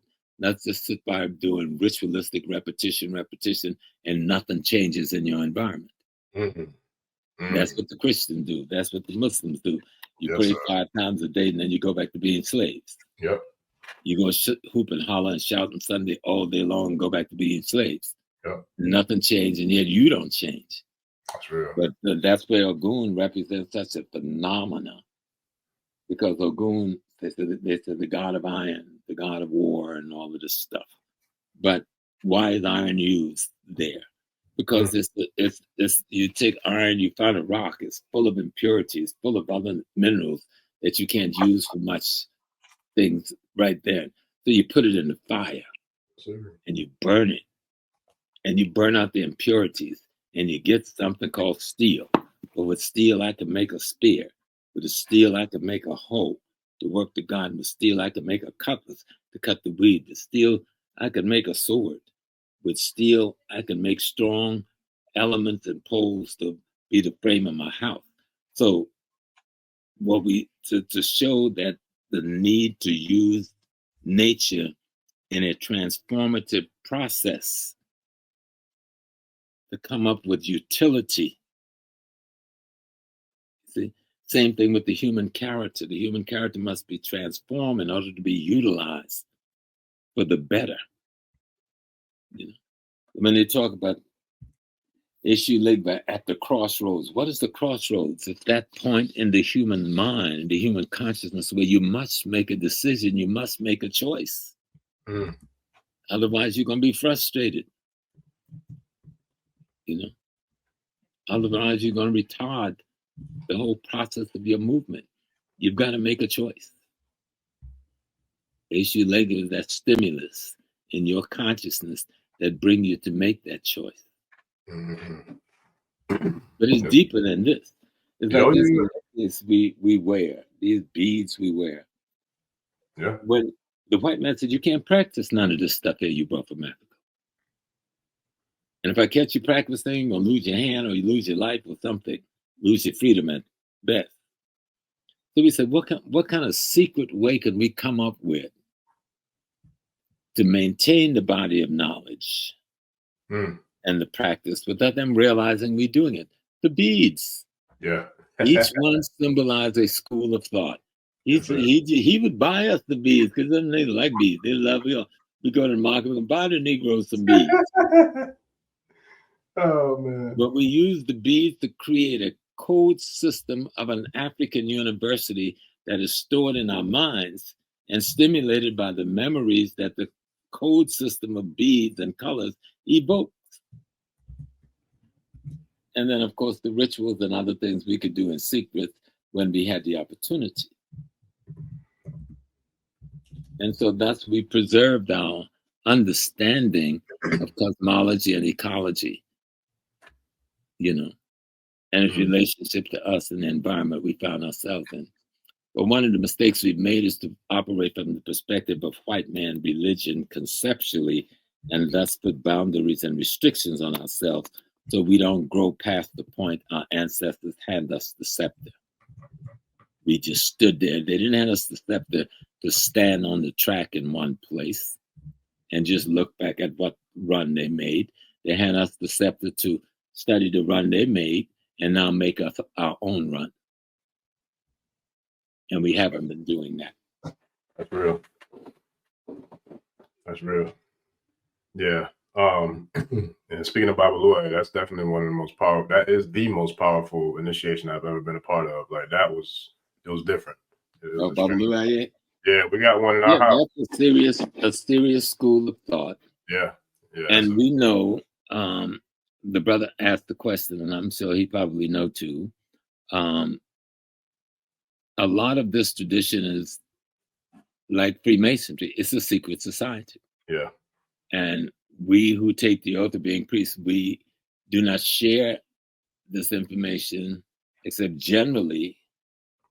to those who have agreed to be a part of this process and to protect its integrity. I remember when I was brought out of the bush, and after I'd been bathed and cleaned up after having been on the ground for a week, and I was brought into the main shrine. And I remember when the blindfolds was taken off of me, all those beautiful orchids and beautiful plants that came from like all over the Caribbean, and all of the shrines of some I think they were serving nearly 50, 60 different orishas in this shrine. And I had to go and make an oath to each one.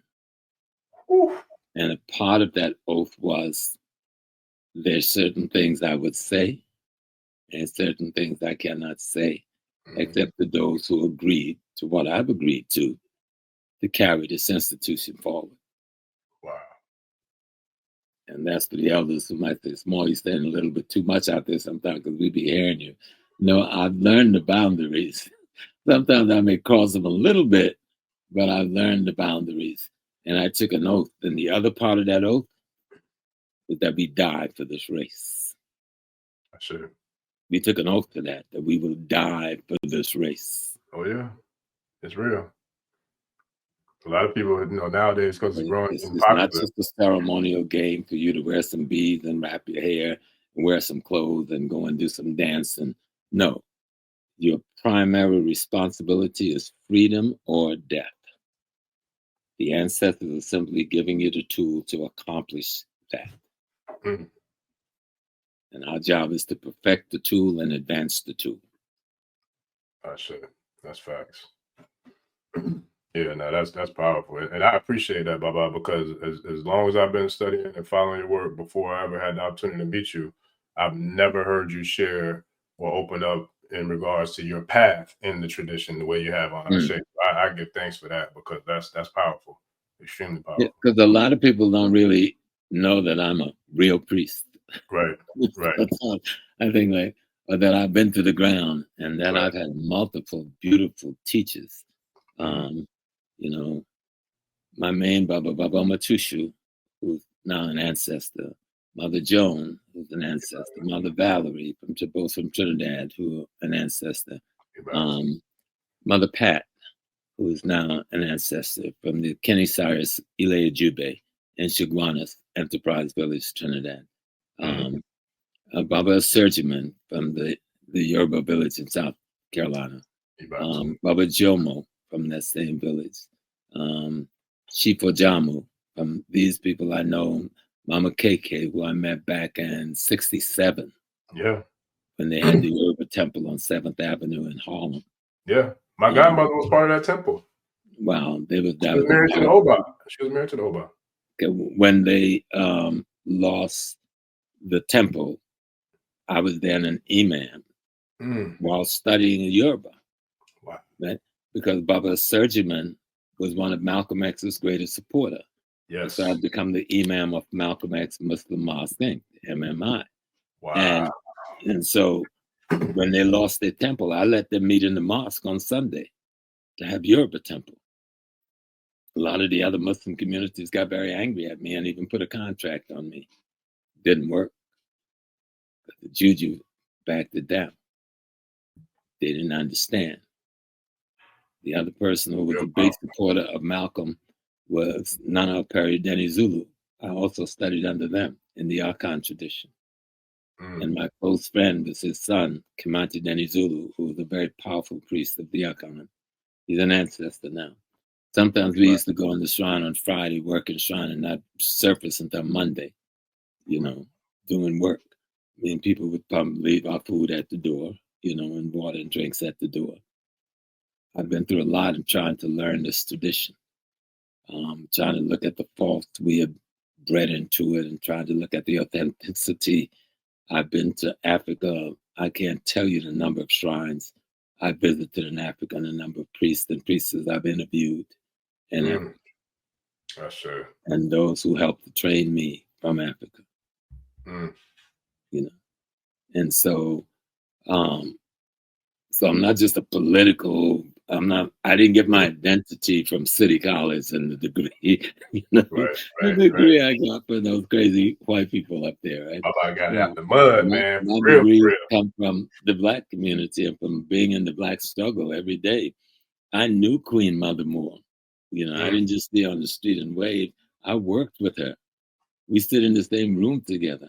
I served her food, her tea, seeing Malcolm X sisters and Mary Kochiyama and others who you only know from history. I knew them intimately and sat at their feet. Wow. I sat at the feet of John Henry Clark and Dr. Ben. I stood in Dr. Ben's house and cried in his arms, and he cried in my arms. Wow. I painted Dr. Clark's bathroom and put up ceilings, sheetrock ceilings where he had leaks in his house. And, I was blessed. Yes. In ways that most was not blessed. Leonard Jeffries, that brilliant, absolute mind of political economic thinker. We were friends for 60 plus years, still are. I had a chance to work with Dr. Wade Nobles and Baba J. Carruthers and Baba Milana Karanga. And I can get on the phone call right now, Baba Karanga. If he ain't speaking to nobody else in the world, he will have his wife or somebody bring him that phone because we like that as brothers. Wow. That's true. I worked with Dr. Hilliard and Dr. Nobles, counseling and doing workshop for the St. Louis, the Kansas City Black School District for a number of years. So I come out of that precipice. I worked with the Black Panther Party. I knew Matula Shakur. I knew Zaid Shakur, my best friend, and who was the head of the Black Panther Party in the Bronx office. His brother Lamumba Shakur ran the Black Panther Party in the Harlem office. I was a part of all of that. Wow. And I've been blessed that I lived through all of that. But when you hear me, you hearing them. I speak for them. Yes, sir. I don't have no master's degree, no the PhDs. My PhDs are all honorary PhDs. I only got a bachelor's degree because they wanted to get my behind off the campus. So they changed up my record of pass me, get him out of here, right? When I was a student,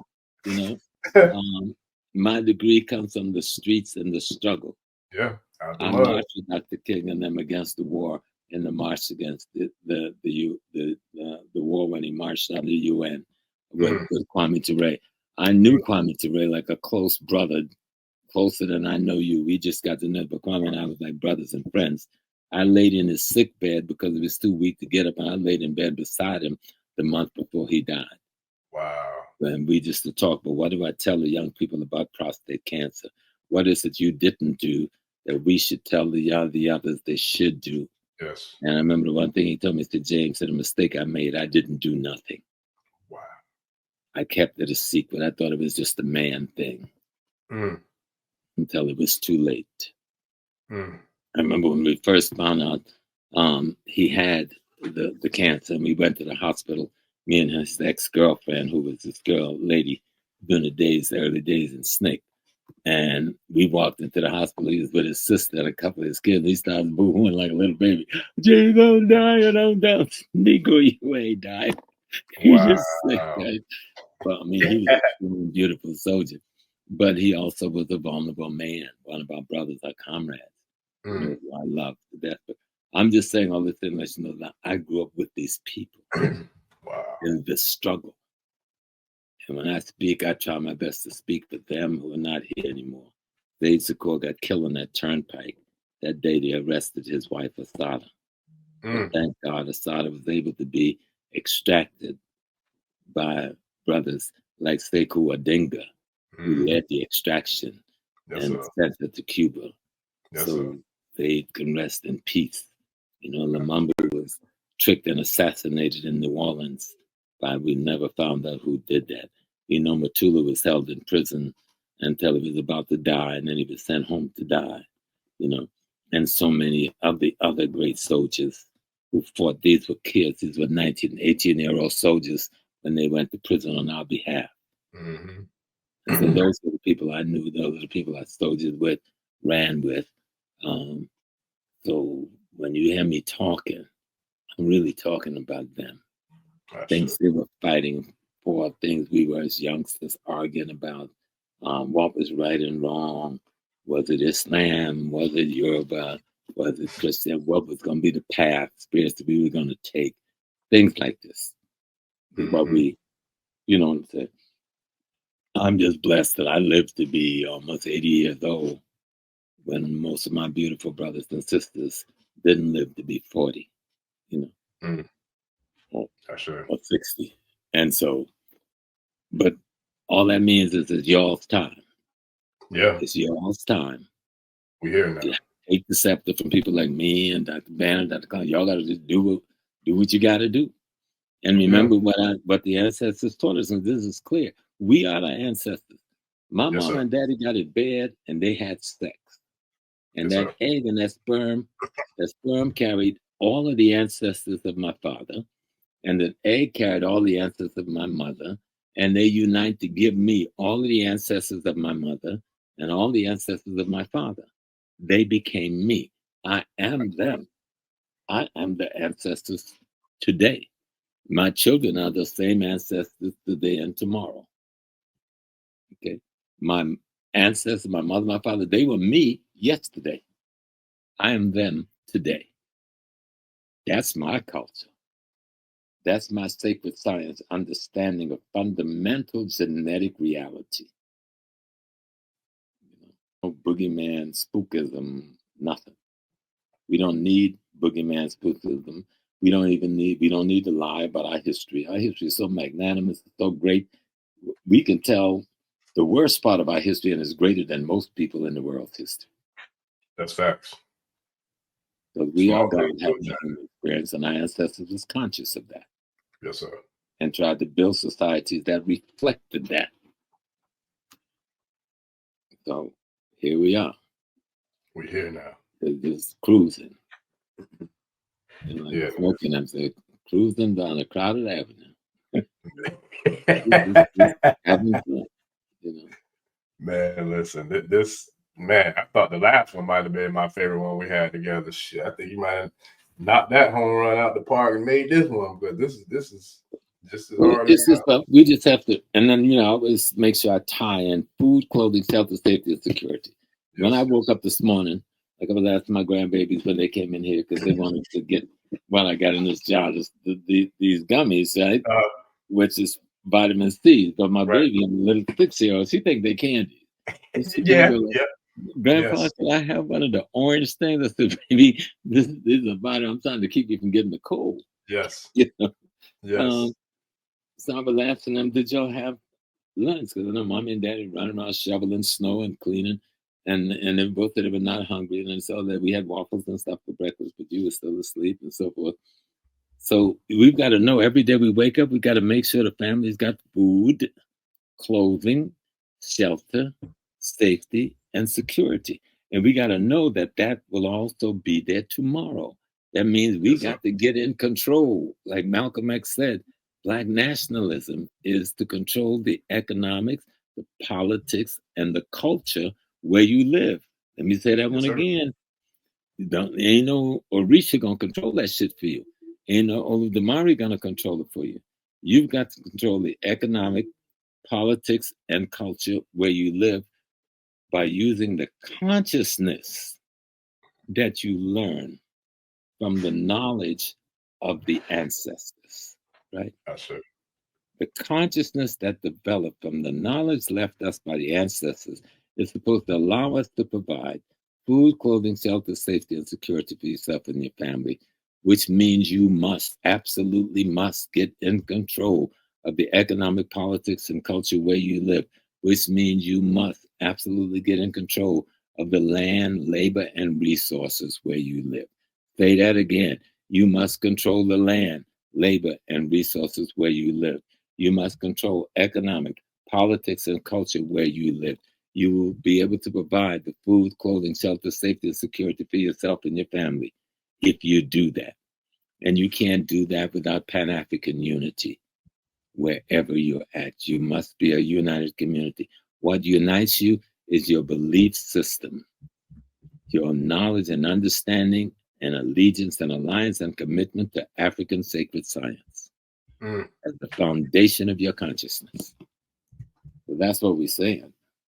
Yes, sir. Baba, I got another question from the tribe. I know we're getting ready to wrap it up. We're getting short on time, but I know a little bit about this, but I don't want to answer because you actually was there. So I know from based off of what my godmother told me. But the question is, hold on. Okay, did Malcolm enter the practice of Ifa and or just get it, or did he get a Yoruba name?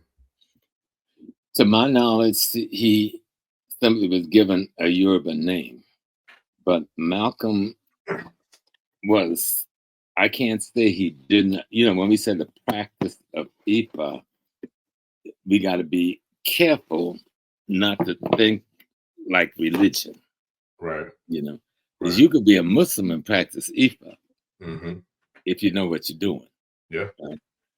But Malcolm, remember, I said one of his greatest supporters and best friend was whom? Babaluaiye and the Yoruba Temple of America, who developed the Yoruba Village in Georgia, South Carolina. Okay? The next closest supporter he had in that last year when he left the nation was Nana Aperi Denizulu. And he was the priest of the Akan community in America. I know that those two men were his closest collaborators and supporters. And anytime when you listen to his speeches, anytime he's having a rally, he always introduced somebody called Gus Denizulu. That's Nana Aperi Denizulu. They were always his dramas and Babaluaiye, who were the people who opened up most of Malcolm X's rally after he left the nation. He had a very close relationship with the Yoruba community, a close relationship with the Akan community. The Yoruba people gave him that name, Omawali, the child who have returned home. Sure. That has nothing to do with whether he could or could not practice the essence of Ifa. Ifa is simply the Yoruba way of practicing. In the Congo, they don't call it Ifa, but they're practicing the same thing. In Angola, they don't call it Ifa, but they're practicing the same thing. In Swaziland, they don't call it Ifa. It's African sacred science, understanding the universe, cosmology, understanding the nature with the environment we're in, ecology, understanding who we are and how we fit into that whole thing. That's what the ancestors are trying to explain to themselves in the things we call religion or sacred science or culture. And to that degree, I think Malcolm had come to understand that. And he was beyond any religion at the time he was killed. And I think that's why the Muslim world didn't protect him, because they knew he would soon no longer be walking in that path, in that way that they were walking. They could have protected him. If Saudi Arabia said nothing better happened to that man, nothing would have happened to him. But Saudi Arabia was scared of him because he was radicalizing the young Muslims over there against the despots who was calling themselves Muslim leaders.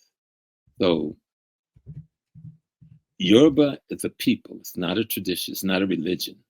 And the Yoruba people practice that they call Ifa, the practice of understanding the universe and the environment we live in, is one that has become very dominant in this hemisphere. But it is the understanding of sacred science that go beyond any religion.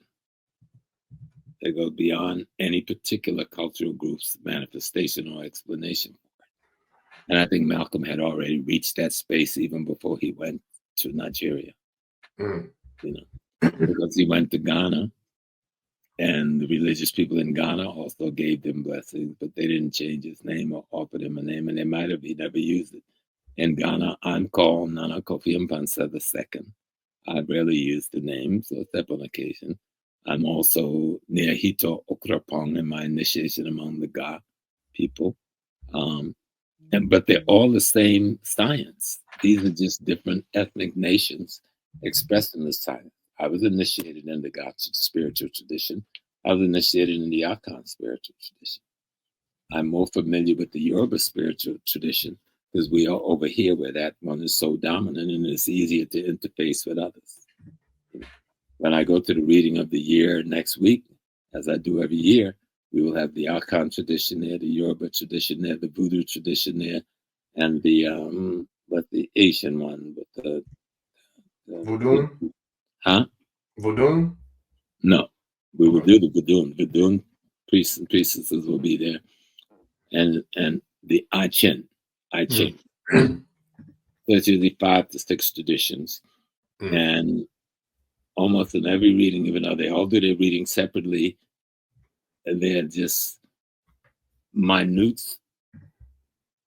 parts of separation between their interpretation of future. It's something to see each year.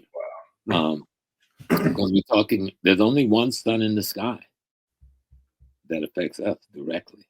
There's only one moon. Doesn't matter whether it's sun or China or sun or South Carolina, it's still the same sun, same moon, having the same effect. And each of those areas are trying to interpret their relationship to that sun shining on them.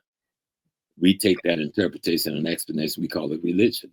That's when we get into repetition and rituals and singing and dancing to acknowledge our understanding. You can't confuse the singing, dancing, and ritual and colors, the sign and things, or the science, the hardcore science we are trying to explain to ourselves. I hope that helped to answer that. But did Malcolm come on and proclaim that I'm an Ifa? No, I never heard that. And let's be clear, I met Malcolm only once for about 20 minutes. You know, I'm 16, that's 63. People assume because I took over the mosque, I knew him long ago, more intimately. But no, when I came back home in 66 from the war, he had been killed. Well, I even got all the material of his killing while I was in the war. My brother sent me all the clippings. And when I said in the war, I never fought the war in Vietnam. I'm a war resistor. I resisted going to Vietnam while I was in the military. And there was a lot of us who resisted the war in the military and took court martials and other things. But that's another story for another day. But that's when I first encountered the politics of Malcolm X. Because the CID, which is the Navy's aspect of the CIA, raided my locker and took all of my albums and clippings of Malcolm's and Kennedy assassination. I'm an 18-year-old kid, don't understand what the hell is that all about. So that's when I realized you better start learning like real fast, okay? Because there's something going on around you that you have no understanding of. Those things that they took out of my locker in 1965 was surfaced in a court case I'm involved in Boston in 1968. When the CIA comes in to tell the judge there was nothing that I could say that was worth believing. So I've been tracking me since 1964. So because of my political activities. And because of that, I didn't realize that it might have been because of the meeting I had with Malcolm in 1963. But anyway, when I come home from the war, I go directly to Malcolm's organization. I meet his sister and I meet other key brothers like Willie Starks and Brother Gresham, Brother Davis, Peter Bailey. And those are the people that decided after I was only there for like 2 months when I was chosen to be a personal bodyguard to his sister. And that's the kind of trust that was imbued. And I was there 1 year when I was chosen elected. I was the only elected imam in America. I was elected by a body of people from Saudi Arabia, the Sudan, and the United States. as Imam of the Muslim Mosque Inc. And then I traveled to Mecca.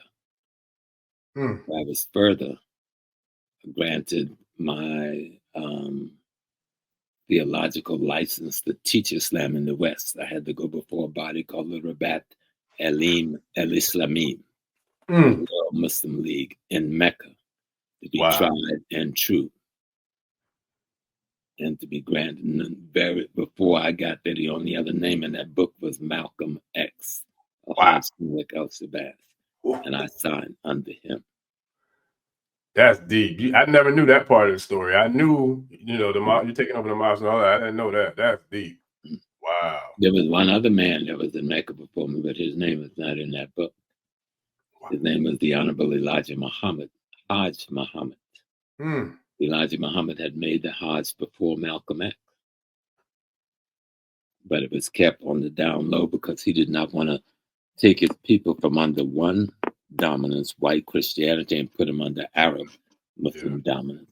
And so he wouldn't let that ride. I didn't know who they were talking about when I got to Mecca, and they asked me, how's Hajj Muhammad? And I go, like, I'm a disciple of Malcolm X. What y'all talking about? And then they sat me down and said, yo, young blood, this is the way reality lives. You may have one kind of reality, but we got another story down here, right? We got another history. You need to learn. Wow. And I learned that the Honorable Elijah Muhammad had gone to Mecca before Malcolm X. There's a lot to learn. Yeah. History will erase the mystery. Yeah, no, this was it right here. Like this is you talking about this, not even a master's class. Hell, this is a whole damn college 4-year degree in history we got tonight, man. Like there's another book. Let me mention that for my Muslim brothers and sisters. Sometimes when we talking about Ifa, Yoruba, Akan, they feel so left out of the discussion. And yet we have a lot of brothers and sisters who come out of the Nation of Islam that represent some of the greatest leaders we have in the Black community.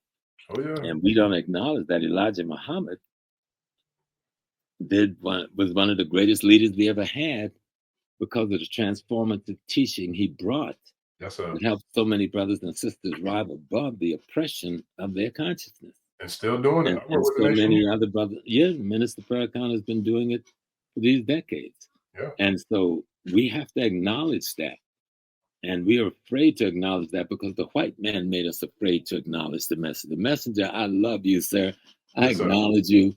You hang out up there with the ancestors and keep teaching us. Your work was good work. And we need to learn from that work. And we're not learning. Message to the Black man should be a must-read. For every Black person in America, if not in the world. And then I have a piece that was done by a young brother who was teaching at the American University in Cairo. And some years back, about 4 or 5 years, 3, 4 years, I guess, 4 years, he invited me to come and give a lecture there on Malcolm X on May 19th. And I go, like, y'all ain't gonna get me up at Cairo and kill this brother, you know what I'm saying? And I'll do a Zoom with y'all. And so I ended up doing the Zoom lecture with him from here. And he was doing his research on Islam and the ancient mysteries, right? Of course, he couldn't publish this book in his dissertation. He could only publish an aspect of the dissertation. They weren't going to let the whole truth come out, right? This is volume 1, The Mystery Schools, Maurice Hines. And so when he left the job at the American University, he published this book, Islam and the Ancient Mysteries, Volume 1.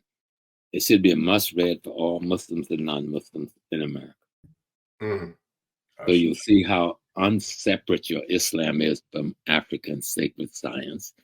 And you'll see how close your Islam is to Yoruba and Akan and Dogon and Zulu, you know, and in the belly, you understand?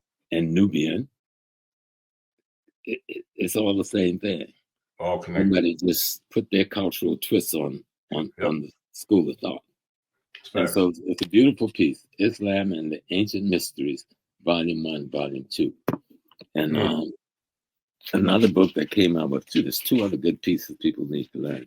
I think you said you had this one. but this one's called The Rebirthing the African Consciousness. Nope, I don't got that one. Who's that one by, Baba? I'm about to get it. His name is too long for me to pronounce. He's a young Nigerian brother. I'll find it. That's his name. Got you. Appreciate it. I'll young find it. Nigerian brother who wrote this a few years ago, and he sent me a copy. I'd never heard of him. He sent a copy with a note. I've been listening to your tapes for years, and I wanted to see, send you this copy. Wow. And just the concept of rebirthing. That's what we're trying to do with this body of knowledge. We're trying to rebirth the African consciousness in our people. Yes, sir. So that book we got to get. We already showed you Wade, and this one by my buddy, and long comrade, Spirituality Before Religion. Listen, y'all just had an event together Sunday, right? Yeah, we did every Sunday at Nicholas Bookstore, Professor Kaba Hiawatha Khomeini. And gonna be on Monday. Like me, one of those brothers whose lineage was in the population of Africa who was here before the slave ship came and married into those who came on the slave ship. So when you talk about history, some of us have lived that history, y'all are just discovering. And then this is the latest by Dr. Wade Nobles. Let me get it back. Yeah. From Black Psychology to the Science of Being, Dr. Wade Nobles. From Black Psychology to the Science of Being. You got to get this book. This brother's walking on water with his eyes closed. It's that deep. So those literature, I think, would be worth looking into to help you kind of see where my head is. And I come from the same thing most of people who are my age who were in the struggle come from. I was into the campus takeovers. I was into the building takeovers in the community. I remember once we took over the YWCA on 125th Street back in '69. Because we wanted to make the YWCA open a home economic program for the Black women on welfare in the community who they were servicing, but wasn't servicing, right?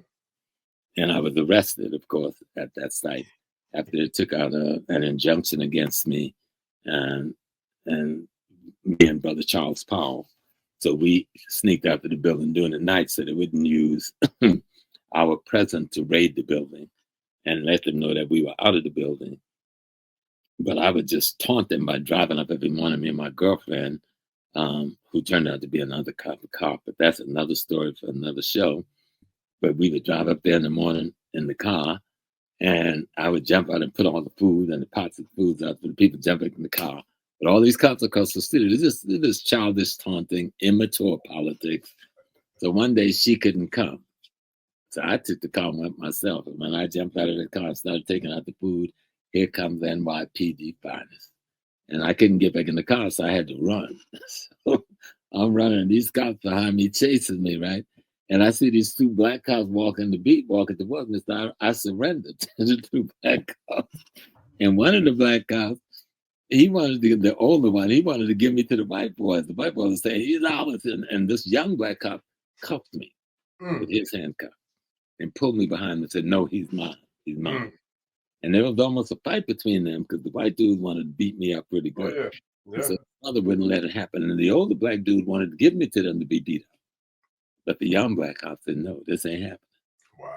So while I was being arrested, I saw my cousin Janie, God bless her soul, she's an ancestor now, walking down 125th Street.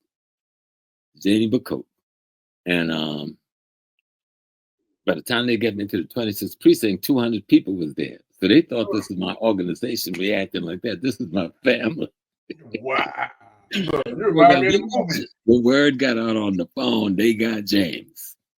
And when that word got out to every bar on Lenox Avenue where family hung out, everybody left them bars. Wow. And they came to that precinct. So they didn't book me because they were scared. They didn't know what was going to happen. My mom was leading them too. So God bless her beautiful angel soul.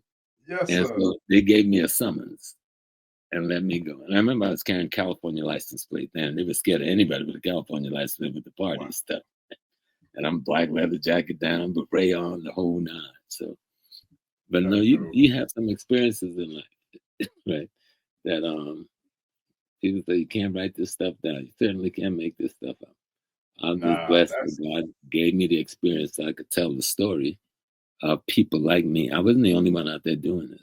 Brother Charles Powell, who became a lawyer, who's now a deacon in a church and a community leader in Harlem. He was going out there with me. Brother Marvin Brown, who now has a PhD, retired as a principal, who lived in the South. We was out there. I mean, we was like front line, fighting practice with the fist, blood flying, belt buckles. We'd been in all of that, and some of us didn't make it out as well as others. I remember one time his wife watched him on hit him with that belt, and he had grabbed his belt around his house to boy, don't hit me with that belt. And he just tagged me right on my head, one of the big buckle, and I went down. But when I hit the ground, I landed on this tree limb about yay long with a little curve in the end. It's like, God, thank you. So I got up with that tree limb and I cut a path. He was the first one I took down. I cut a path to that crowd. That tree, every time I tap folks, they went out. I'm like, yeah, this is working. Hey, everybody ain't letting everything slide, man.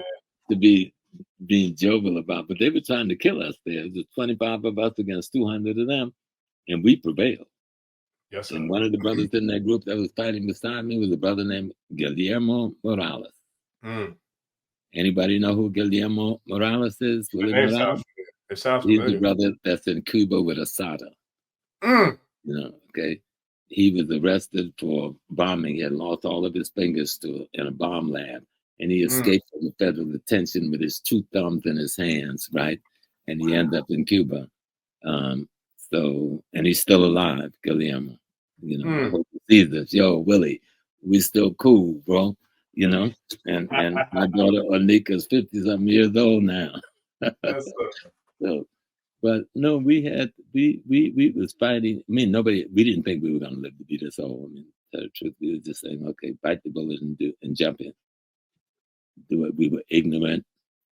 We were over emotional, but we were dedicated to do whatever we could to free our people.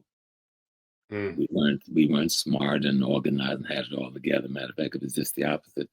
We were not very smart, had very little organized together. We just had a determination that we wanted to change something, make better something, and we did some. But it's your generation, it's your time now. Your time's on the cross. We here, Baba. We here. Hey, look, I'm repping. Remember, it's freedom or death to be your mantra, and learn your history to erase the mystery. Yes, sir. Yeah, man, I'm repping the generals now, because they didn't have the numbers either in Haiti, but they had Dessalines and they had Macandal and Dutty Bookman and Cecilia Foxman, you know what I mean. So you don't always have to have the numbers; you have to have the determination. Yeah, and they had all of these sisters, from Toya, who raised Dessalines, to Fatima, to some sisters who became generals and leaders in the army, sisters who became the head of the spy network, and the children all fought in that revolution, and they were guided by the Vodun. The Vodun, the essence of the universe as manifest in the human. You consider the essence of God, call it whatever you want, the essence of the universe. And we describe those forces with our drawing that we call bebes, describing the cosmic energy that possess us in the form of different orishas, or loas, that gave us the energy to do what we did. Our sacred science. Yes. Bebe's on the cover of the Island Memes. He put the Bebe's on there. But still, history is important because it comes down to the practical. To provide food, clothing, shelter, safety, you got to control economic politics and culture. To control the economic politics and culture where you live, you must get control of land, labor, and resources where you live. One can't happen without the other. But sometimes we got to do it all at the same time because of our situation. What will inform us on how to do this is our sacred science. That's what informed the consciousness that will tell the people have to constantly reinvent themselves in order to reinterpret themselves, in order to free themselves. Reinvent yourself, reinterpret yourself to free yourself. Sure. There we are. Yeah, I think that's it right there. That's a mic drop. Because that was powerful, Baba. I definitely I can't thank you enough for this one. I can't thank you enough for all of them, but especially this one. This was this went hard. It went deep. Talking to the people, and I'm telling you my story to tell you your story. But like I said, I wasn't alone having these experiences. There were other brothers right at my side, other sisters right at my side. Right. Most of them are ancestors now. We think about it all the time. We were just young kids, willing to sacrifice it all to make the changes we thought would make life better for the next generation. It hasn't moved as fast as we wanted to or as broadly as we anticipated, but it has moved, and it is still moving because you are now picking up the step to taking it to the next level. Sure. Yeah, I appreciate it, man. I tell people all the time because that's something we can get into on another call. But I would say the negativity and the hate and all that, which we talked about before, but amongst us as a people, each other. But I feel like this. I don't care what people think about me because the hell what you think about me, you got to talk to my teachers, and I don't feel like they're gonna be victorious against one of my teachers, let alone all of them. So I appreciate that, Baba. I really do, and I appreciate you and all you've done for us, and culture and the movement, for sure. So I'm the product of my teachers. They were the product of their teachers, and they were the product of their teachers. Yes, sir. And they were all called, we call them all collectively, the ancestors. Yes, sir. So we are our ancestors having this human experience. Yes, sir.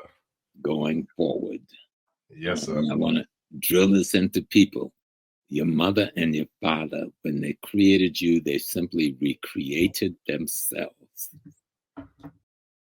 Think that through. When your mom and dad created you, they simply recreated themselves. When your grandparents, the 4, and your great-parents, the 8, and your great-great-parents, the 16, and your great-great-great-parents, the 32, and your great-great-great-great-great-parents, the 64, and on back to the millions, when they created themselves, when they created their children, they simply created themselves. And you're the culmination of millions of ancestors make up your DNA. If you can just get yourself culturally centered and historically focused, you can go back into those ancestral memory and bring forward the powers that'll make you the Fannie Lou Hamer, the Malcolm X, and the Harriet Tubman, and the Ida B. Wells, and the Martin Luther King. But you got to be able to remember that you are them and they are you. And it is that memory of your history that erases the enemy's mystery, and you can see your reality and own it, as clearly as can be. So, I think that's what it said in the studio. Like I work with the Godfather Parliament. At the end of the day, it's like, that's a wrap. Time to go home, take off the makeup, Listen, that's a whole nother story, man. We even have rap parties, parties wrapped up that one. But it's always good, brother, being with you and hanging out with you and having the conversation about us and what we got to do. And sitting in this place with that red, black, and green flag above me, and at the top of my head, that thing that's sitting on that flag, that's called Ezole Frida. That was given to me by Baina Bello. And of course, on this side of me, that's Shango. And next to Shango, that's Oya. And so Shango's here, and Oya is there.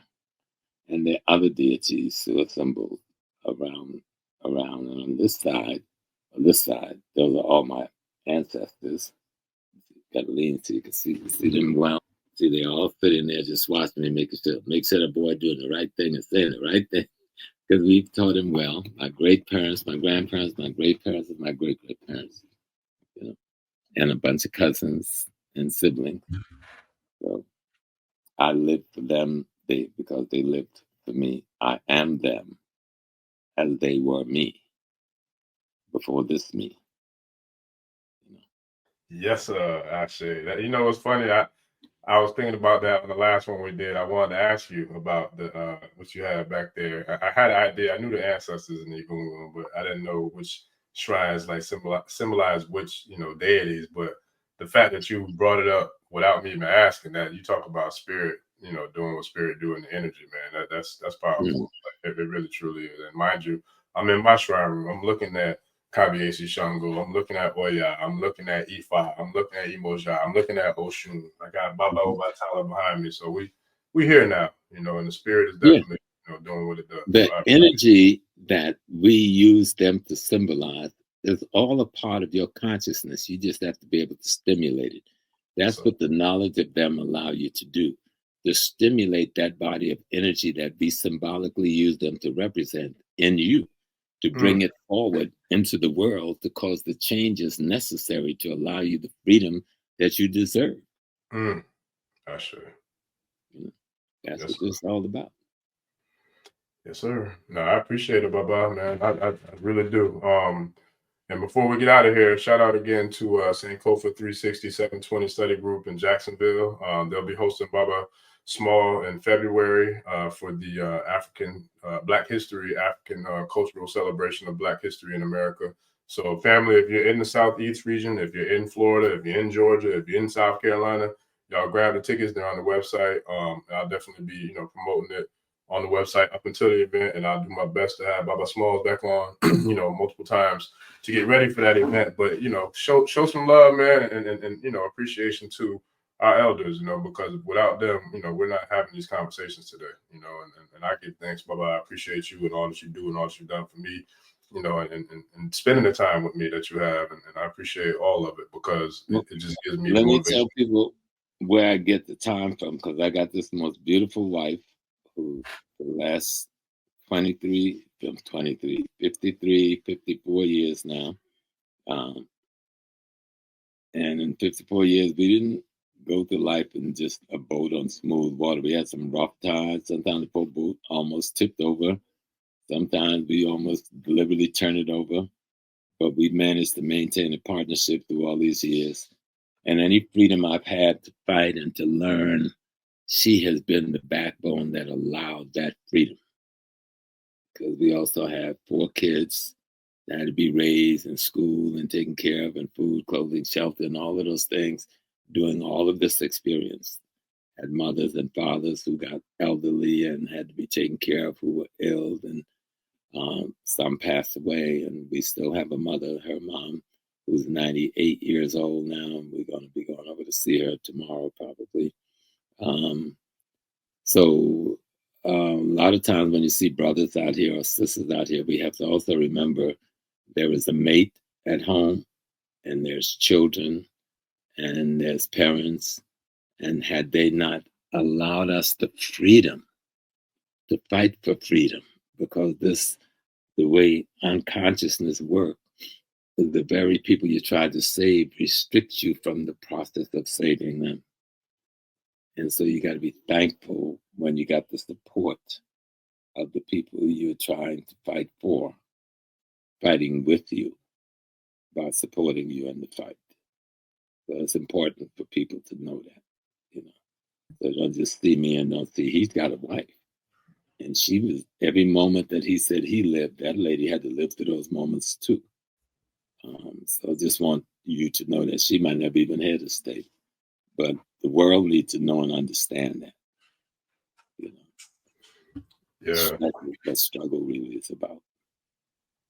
No, that's real, Baba. I appreciate it, and shout out to Mines too, man, my queen, because it is hard and it's tough and it's not easy because I mean, I know long before I was even born the sacrifice, but the spirit is real too, and shout out to my queen and my mother, all the mothers, like for real, and then hell, like, both of us share shout out to all the mothers and the IJ and the Yami and all the feminine energy that makes it possible for this to happen.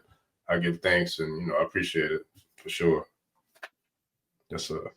Okay, so now I'm gonna go join her before she go to bed. Look, you and me both. Definitely on me.